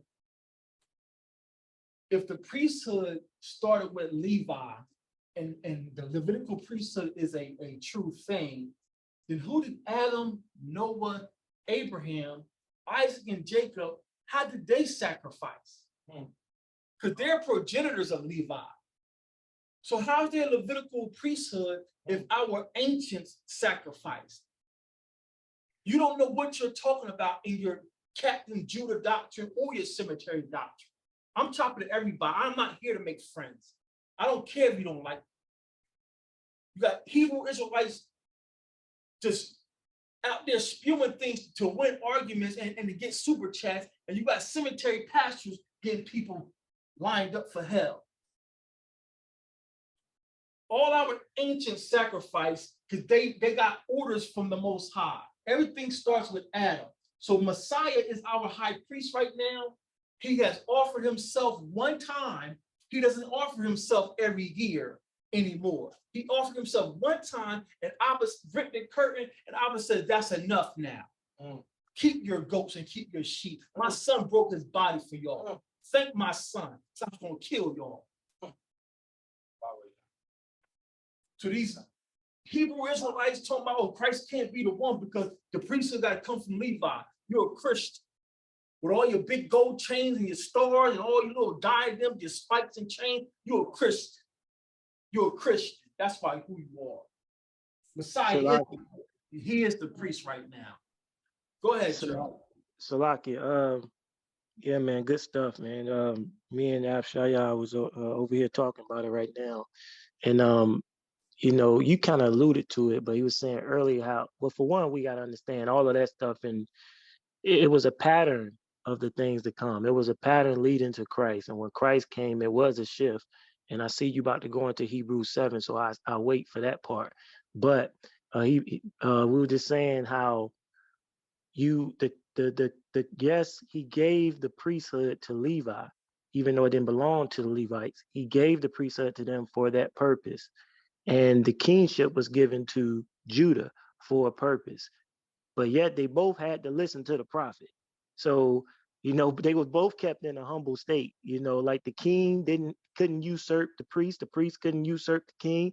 But when it came to God's prophet, whoever he sent, they both had to listen and adhere to God's word through the prophet.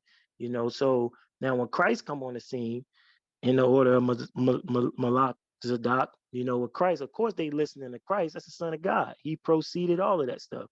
You're supposed to listen to Christ. You know, and him in that role, he's king and priest. Now, it don't matter if he of the lineage of Levi, because again, that's just a pattern. That's just a order that was for that dispensation. That ain't the significance of, you know, what the whole purpose was. It don't belong to Levi. So when you chop it down like that, you like some of these arguments really don't make sense with these camps.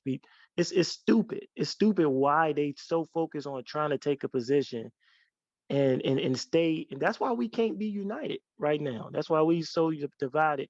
I'm gonna stop right now, man, because I'll go on a rant. But I got something else to say later when it comes to Hebrews 7. But go ahead. All praise for that. They don't have the reward. What you say, Sister Corinne? Oh, okay. I thought you said it's blasphemy. That's where I'm at with it. It's blasphemy. Watch how you talk about my king, because I don't play with this. I don't play with this. So let's run down, get rid of this last slide. There is no Melchizedek. He's not a man. He does not exist. You pagans don't know what you're reading. Malak Zadok is what we're about to go over. Let's go with the rise verse he brought out. Where we at? Psalms 109 Septuagint or 110 KJV. What verse? He said 1 through what? Yeah. So I'm reading the KJ, the Septuagint. I'm gonna see how the Masoretic read, just in case I can catch it. It says, Yahweh, Shema, Yahweh said unto my master, sit thou on my right hand until I make thine enemies thy footstool. Yahweh shall send out a rod of power for thee out of Zion. Rule thou in the midst of thine enemies.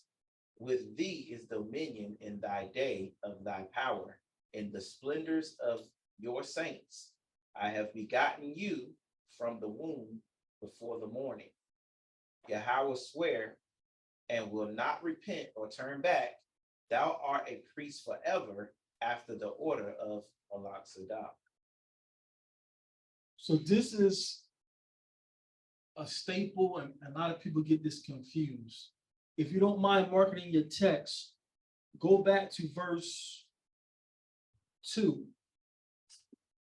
Psalms 110 verse 2. Psalms 110 verse 2 says, Yahweh shall send the rod of strength out of Zion. Rule thou in the midst of thy enemies. If the Most High is sending the rod, who owns the rod? The Most High. Everything belongs to the Most High. Christian dogma, Christianity is the works of Satan, and they have usurped the Most High's authority and position and given it to his creature that he created, his first creature, his first creation, which is his son. That's the work of the Jesuits. You have promoted his son over him. And he is working for Malak Zadok. Abba is the king of righteousness. So there is no man named Melchizedek. Malak Zadok is your father, and he bestows his authority on who he chooses.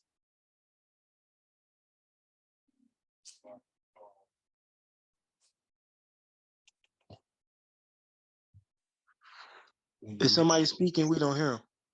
My bad, I'm back. When you're reading in the end of verse 4, when you're speaking of the order of Malak Zadok, if you have any understanding about like military, they pass you orders through an office. Come on now. So you're not getting orders from the general or the 4-star or 3-star. The orders come down. You have the president who gives the orders. Sometimes even the Congress. But that's passed on to the generals to say. I think that's what on the battles. But that's passed down to the generals to say, this is what y'all are going to carry out. And then even if you have someone questioning those orders, they'll say, this is coming from the office of the authority behind this thing is this. So if you don't follow through under that authority, you'll get an Article 15. You're going to get punished. Docked and pegged. So the order we're under the order of the King of Righteousness. Who's the King of Righteousness? The great I am. And he gave his priesthood to his son. You Christians and King Judah don't understand that. So now King Judah is talking about, oh, he can't be under the Levitical priesthood and come from Judah. You don't understand the text because you are under the works of Satan, just like the Christians. let's go to Genesis 15 to give you some more witnesses. We're about done, y'all. We've got 2 more precepts. Genesis 15, I wish Evie was still with us because this is Evie and Kadar. Is Kadar still with us? This is their baby right here. Genesis 15, starting at verse 7. By Rashad in the beginning. Genesis 15, verse 7. Shema. Read. And he said unto him, I am Yahweh that brought thee out of Ur of the Chaldees to give thee this land to inherit it. And he said, Yahweh Elohim, whereby shall I know that I shall inherit it? And he said unto him, say what? What did he say? He said, how shall I know? So he didn't have faith. He didn't just trust and believe. How am I know? Here's Abraham, who the Christians tell you is the father of faith. He's telling the Most High just told him something. When the Most High tell you something, what is it? It is. It's law. The Most High just told him, law, this is going to be your land. And Abraham says, how will I know? Pretty much, I want to believe you, but I don't believe you. So your whole doctrine about Abraham got great faith, it don't fit the text. It's Christian dogma, it's garbage. Read on out. And he said unto him, take me a heifer of 3 years old, and a she-goat of 3 years old, and a ram of 3 years old, and a turtle dove, and a young pigeon. And he took unto him all these and divided them in the midst and laid each piece one against another. Abraham is getting ready, sacrifice ready. Abraham is getting a sacrifice ready. In our culture, we don't shake hands. It's European. You shook my father's hand and took his land. So we don't shake hands. It's pagan.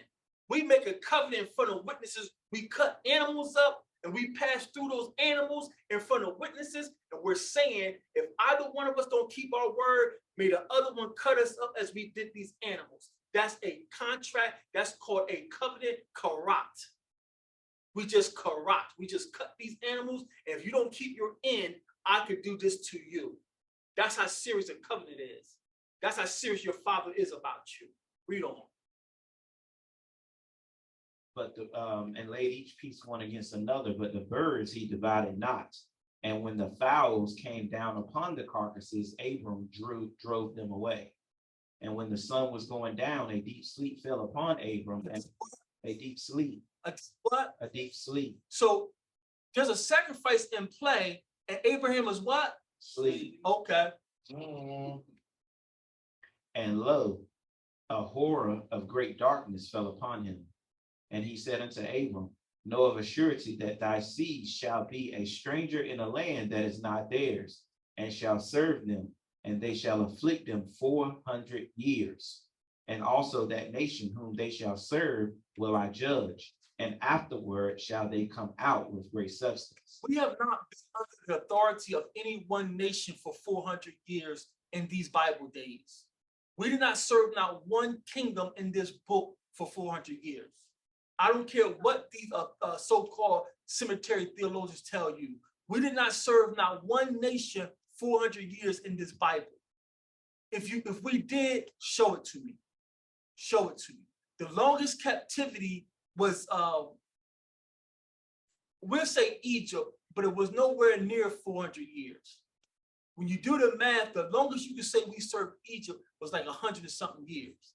And after that, Babylon for 70. What did the text say we're going to serve these people for? 400 years. We have not served not one nation during this time for 400 years. Read on out. And thou shalt go to thy fathers in peace. Thou shalt be buried in a good old age. But in the 4th generation, they shall come hither again, for the iniquity of the Amorites is not yet full. And it came to pass that when the sun went down and it was dark, behold, a smoking furnace and a burning lamp that passed between those pieces. In the same day, Yahweh made a covenant with Abram, saying, unto thy seed have I given this land from the river of Egypt unto the great river, the river Euphrates. What verse you read? I gave you to your spiritual seed, I gave this land. Unto your seed. See, like seed from loins? Not nobody having faith? Uh, Abraham The Most High put Abraham in a deep sleep. Most High put Abraham in a deep sleep. And as before he went to sleep, Abraham set the animals up. Now you got the animals set up for me, Abraham. Go to sleep, and I'm going to pass through as a burning furnace, and I'm going to burn these pieces up. I made a covenant with myself, Abraham. I will destroy myself before I don't bring your seed back. That's how serious the Most High is about us. I kill myself before I don't bring your physical seed back to the land of Canaan. That's our heritage.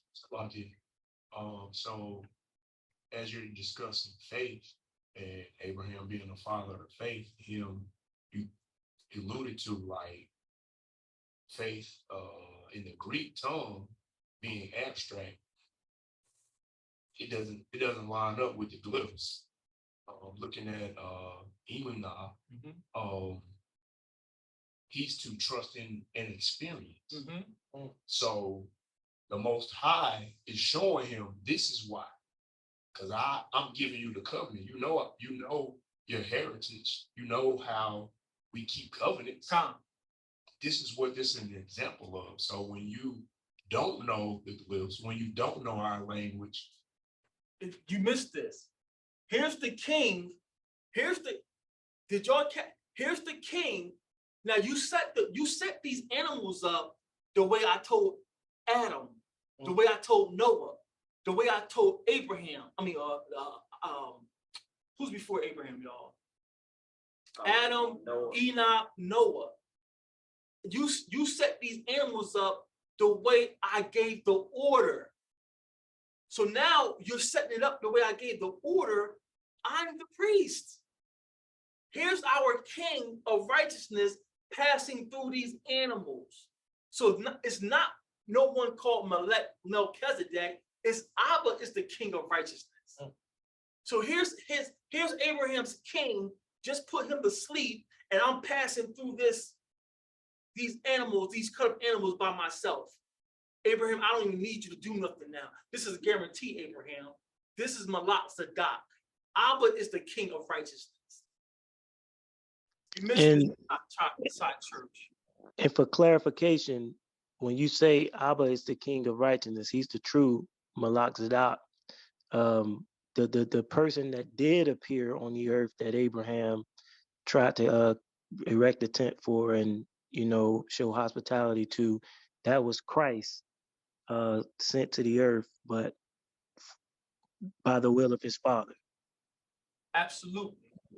Got you. That man, the text is saying Abraham met Melchizedek. No, he met someone representing the priesthood. Like you said, the orders passed down in the military. Abraham met Yahushua in a different role. Now, because Yahushua hasn't been birthed in a physical body, he's coming down in his father's role as Malak Zadok. Abraham paid tithes to Malak Zadok, the king of righteousness. But his father is the king of righteousness. We're going to Abraham. Any questions about? Go ahead, Chef, before we move on. Even with that, I lost my thought. Go ahead. If he comes back to you, just bring it back out. Any questions about Genesis 15? That's the Most High himself making a covenant with Abraham, passing through those flames. The Most High is the king of righteousness. His son comes down in his, like Chef said with the military metaphor, the son comes down with orders. He got orders to come looking for who? Yahshua. That's what the book said. Lucky, I got it back. So if you know, it's hard for us because we were raised in the so-called republic or democracy, so we don't have a good understanding of a kingdom. But the king don't go out to give orders. He has someone that he speaks through. He has a son in this case that he's speaking through. Because when the king speaks, it's death. Yeah, absolutely. Absolutely. We've never, because we're so far removed from order and even when we say the word king, our only reference to these pagans who don't even keep their word. So we're so far behind enemy lines because we broke the law. This is what it takes to come back. Let's go ahead and bring this home, the last two. Hebrews 7 and verse 17. Joe, you want to bring this out? Hebrews 7 and 17. Yeah, we were waiting for you to get here. So yeah, I'm gonna read your specific one, and then so Hebrews 7:17, for he testifieth, thou art a priest forever after the order of Melchizedek. So this text written by, we don't know who this text is written by, because Christian tradition want to tell you that Paul wrote the letter to Hebrews. But when you go to Hebrews 1:1, there's no intro like Paul's other letters. So A, you don't even know who wrote this letter to the Hebrews, but it is written to Hebrews. So if you're a Christian apologist and you don't know who the Hebrew Israelites is, but it ain't y'all, but you're a Gentile, why are you reading from the letter to the Hebrews? Because it's not to you. You're committing mail fraud. We should lock you up. So this letter to the Hebrews, Hebrews 7 and 17, is reaffirming what we just said. Messiah came down here with orders from Malach Zadok. He is not Malach Zadok. He received his order from Malach Zadok, his father.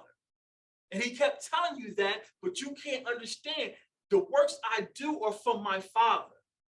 My doctrine is not my own. How many times he got to tell you this? He's telling you, I'm down here working for Malach Zadok. You can pull my beard now. You can spit on me now. But Malach Zadok is going to send me back with different orders in a minute. Our people can't read because people say he is Malach Zadok, and it literally says after the orders of Malach Zadok. It doesn't say that he is Malach Zadok. It's so crazy. And I'm you see what Gerald bring out, but if you read before, it says 16, who is made no, it's 15.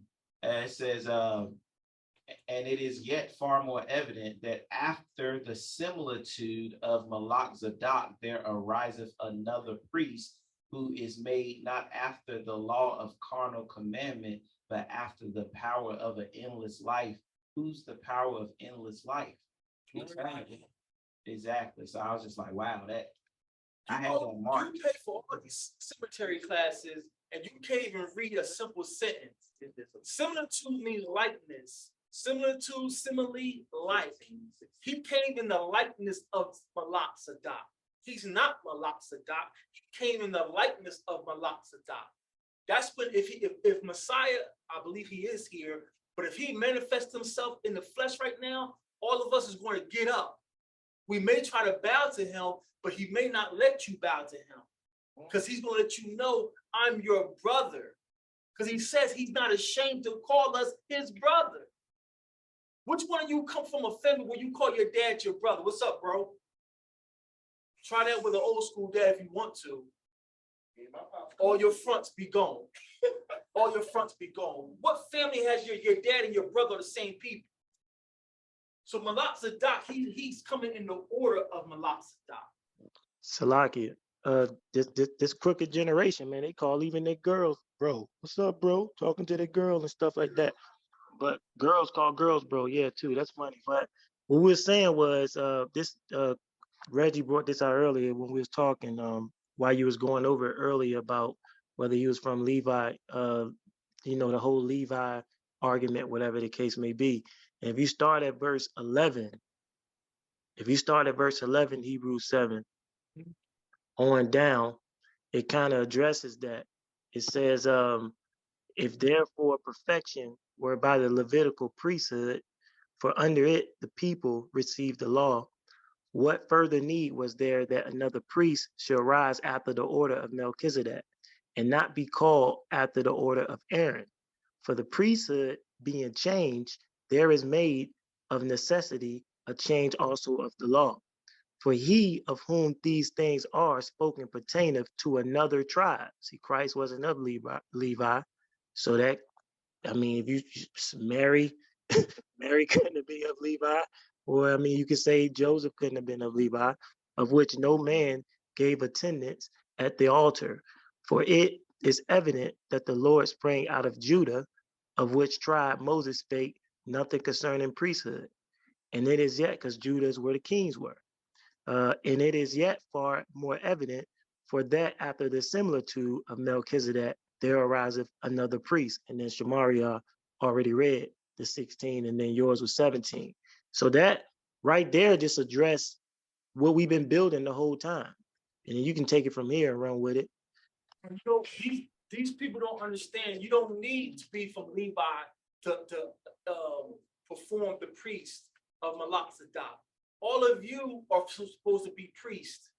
He says, I call y'all to be a nation of priests. So these people, Christian dogma, got Israelites and Christians confused. Messiah is our high priest, and it has nothing to do with Aaron. So your Christian dogma trying to make Mary be a Levite is Christian dogma. We don't need Mary to be from Levi for Messiah to be a Levite. I mean, be a priest for us. It's all Christian dogma. That's why we're going through all this. Let's finish up with Hebrews 10 and 7.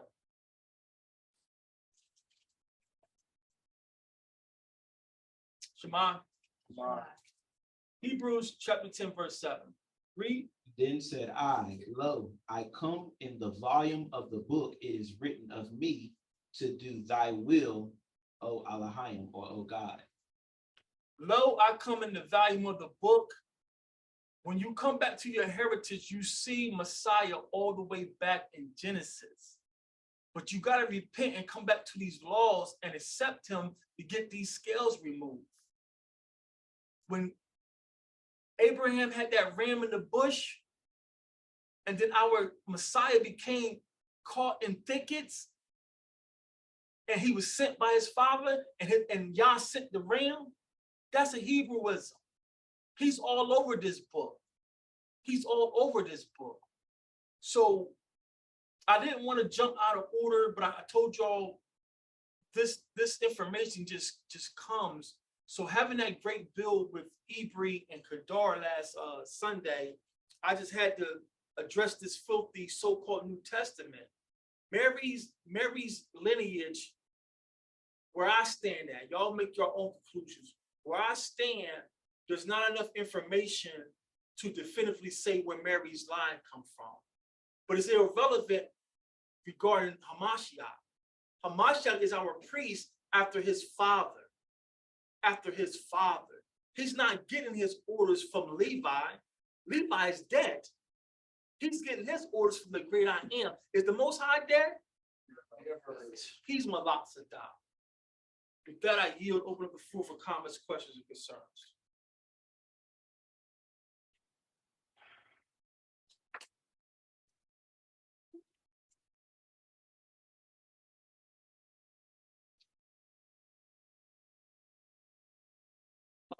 Kadar, are you still in the Zoom link? Kadar, you want to say some words before we close out? No, he's gone now. Bro Wall is here. Walt, you got some words for us? Brandon T got his hand up. Hold your salutations, Walt. Brandon, you got something? Yeah, so according to Hebrews, what we just went over, 7:17, and then Hebrews 10:7, right? So this is also to come back to Melchizedek thing, right? And make it necessary for Malak Zadok, right? For Malak Zadok is the Most High, and then the priest that we're speaking of is Christ or Yahushua. So that's all I'm looking at. I was just trying to make sure to clarify that, because in case I have this conversation later with my sister, I just want to kind of clarify that. That's all. Yes, sir. Malak Zadok is your father, the Most High, and he bestows upon his son the order of his priesthood, and that's what Messiah is instituting for us right now. Messiah is making intercession for us, but he already offered his body that one time. So Messiah is under Malak Zadok, the priesthood of his father, not of Aaron. He doesn't have to be from Aaron or Levi to institute the priesthood. Okay. Wow. Any other comments or questions before we bring on Paul? I just wanted to make one quick comment, just saying it just goes all the way back to whose kingdom is it? Who's the king? You know, so just like you said, Christianity has put Yahweh Shai up on that pedestal, usurping the Most High. That's why you get a lot of times people try to say that Christ made a new law. But, you know, just keeping in context that the Most High is our king. He's been trying to tell us the whole time. So I just want to say that. So, Salakia, so my question then, so based on what y'all just clarifying, so if the Most High is Melchizedek or Malak Zadok, what's his priestly role? If he's king, if the Most High is Malak Zadok, if he's king and priest, what's his priestly role? What was the job of the Levites? What are the Levites performing for us? Sacrifice, atonements. What does those sacrifices do for us? Cleanse us. And helps us, and so the sacrifices cleanses us, and because the Most High sees us being obedient. Oh no, I got it. I'm sorry, I got it. Okay, so the priests pretty much had to, in order to carry that out, they had to use a lamb and stuff. So a lamb had to be provided and brought to them, and then they sacrificed the lamb and so forth. It's a part of it. The Most High, he gave us the lamb. He gave us he provided the ultimate lamb and allowed that lamb to be sacrificed for all of us. So yeah, I see his priestly role. I see it. Here, hold on. So for those who didn't catch it, because Gerald caught it before I finished, the Most High is forgiving you your sins. Exactly. And he doesn't need an animal cut up to forgive you. What he needs, he needs your heart. He don't need you cutting up no animal. He gave you the animal to enjoy it or to eat or to be a pet. All he needs to see is like, Father, I know I trained. I'm sorry, Father, don't kill me. So, but because our ancestors became so filthy, he would have killed all of us. So now he says, listen, have them bring me some animals, good grace to the morning. And then if you poor or you can't get animals, I love y'all so much. And I made this covenant to Abraham, bring me some flour, Gina. Come on, you got some flour in the house. That's how much he loves you. But the Most High is our priest because he don't need anything to forgive you. All he needs to see is you repent and turn away from it. All that snot you did in the church and all that crying and backflipping, he ain't need none of that. Rolling over the pews. He ain't need all that mess. Just say you sorry, acknowledge you have did me wrong, and turn from it. That's all he wanted you to do, Chef. Can you give a breakdown of Zadok? Zadok is, when you look at Zadok, so this is one of the words that I believe is really Tazadok. I believe it's Tazadok, but I believe we can make Zadok, the Zod works too. I want you to go where you was going with Tazadok. Tazadok. So if we use Tazadok, the Taza is the picture of trail, and then it's a mark. So if we use Tazadok, you're on a trail trying to get to your mark, and then the dot is the door, the pathway. The pathway, and then you end with is it the ka? I believe it's the ka. I believe if it's the ka, it's the hand. The Most High says, I have engraved you on my hands. But even if you use the tent wall for ka or cha, it's still, now you're in the house or you're enclosed by the Most High. So with that, you have the Messiah coming as a representation of the righteous king, and he has you written on his hand. It's just so simple. Fam, I can't see anything else, but this is just so simple. This is just so simple to see it. It's just we have to determine where y'all butchered it up and put the right glyphs back in to get to the truth of the matter. These glyphs just makes everything simple. You're on a path to get to the you're on a trail to get to the path that the Most High gave us. He already has you in his hand. Already got you in your hand. No one can pluck you out my hand. Let y'all know who y'all. Just say you sorry. Say you sorry for whatever infraction. I ain't gonna need you to kill no calf. That's good meat. But why I need you to do that for? You killing all these chickens. That's good yard bird. I don't need all that. I ain't gonna eat it. So Most High just wants your heart with him. That's all it's about. Sis, I see you, Brandon. Sister T, can you hit the light, please?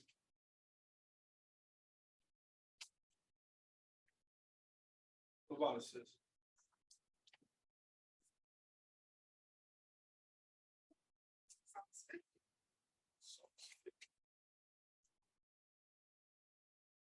Psalm 50.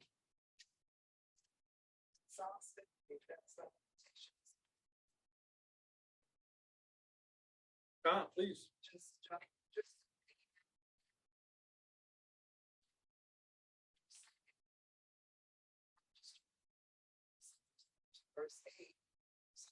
Verse 8.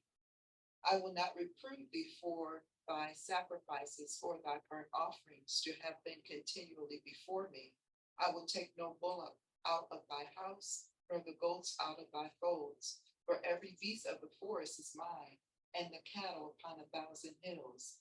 I know all the fowls of the mountains, and the wild beasts of the field are mine. If I were hungry, I would not tell thee, for the world is mine, and the fullness thereof. Will I eat the flesh of bulls or drink the blood of goats? Offer unto Yahweh thanksgiving, and pay thy vows unto the Most High. That's all you want. Say you sorry. Say you sorry and don't do it no more. Don't be like them Christian. Oh, he know my heart. Oh, I'm gonna repent on Sunday. Don't do that because he can kill you. Repent for real and turn. And that's I ain't even want to go that route. Repent with a sincere heart. That's all he wants. Brandon, you had something out?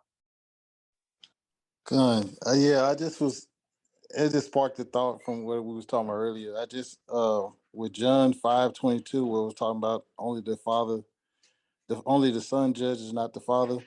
And along with I think it was Acts chapter 7 with verses 56, where Stephen saw the vision of the Most High. Well, the Son standing next at the right hand of the Most High.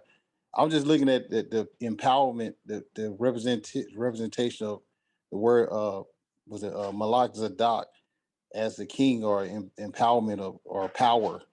Is just a representation of power.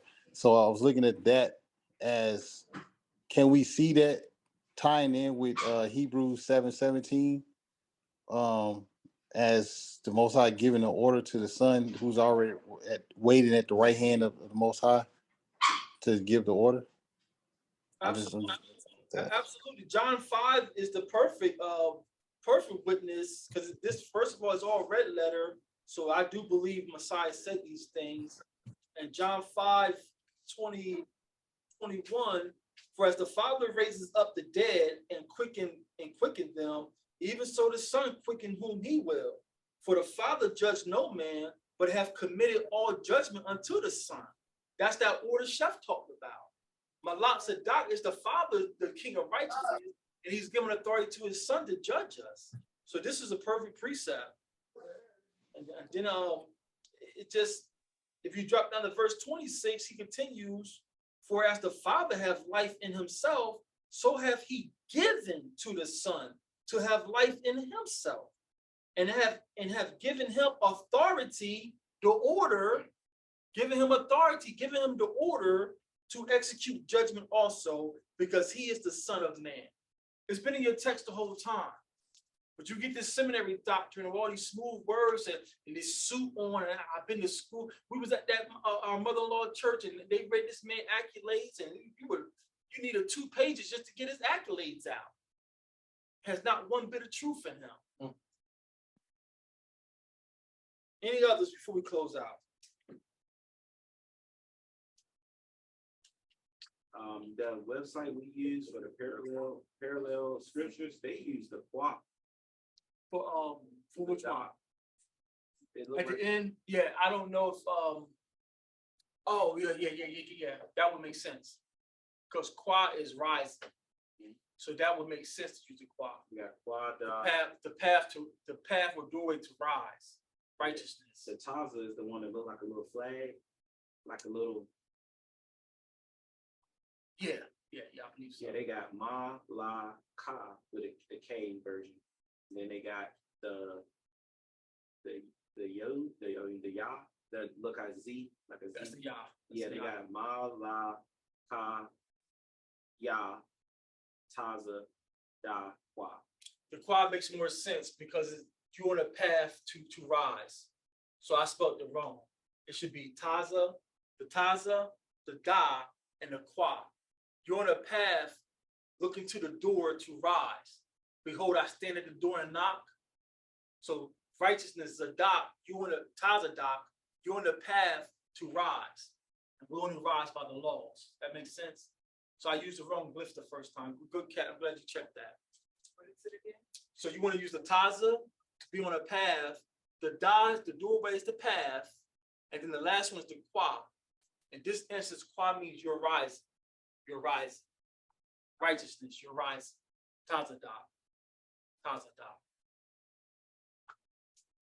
Make sense? Yeah. You're on a path to rise. All praises. So the water of all praises to the Most High. Again, I thank the Most High for righteous brothers coming in here, being Bereans. I thank the Most High for Ibri and Kadar being righteous brothers coming in here with humbleness and just let's compare information and not assault and attack one another. Let's flesh it out as brethren. That's how you do it. When you ain't puffed up in your flesh trying to prove you're King Judah, the Most High can give you glory. So I thank the Most High for those brothers and our brothers here locally keeping my fire going. If all hearts and minds are clear, we're going to stand and face Jerusalem.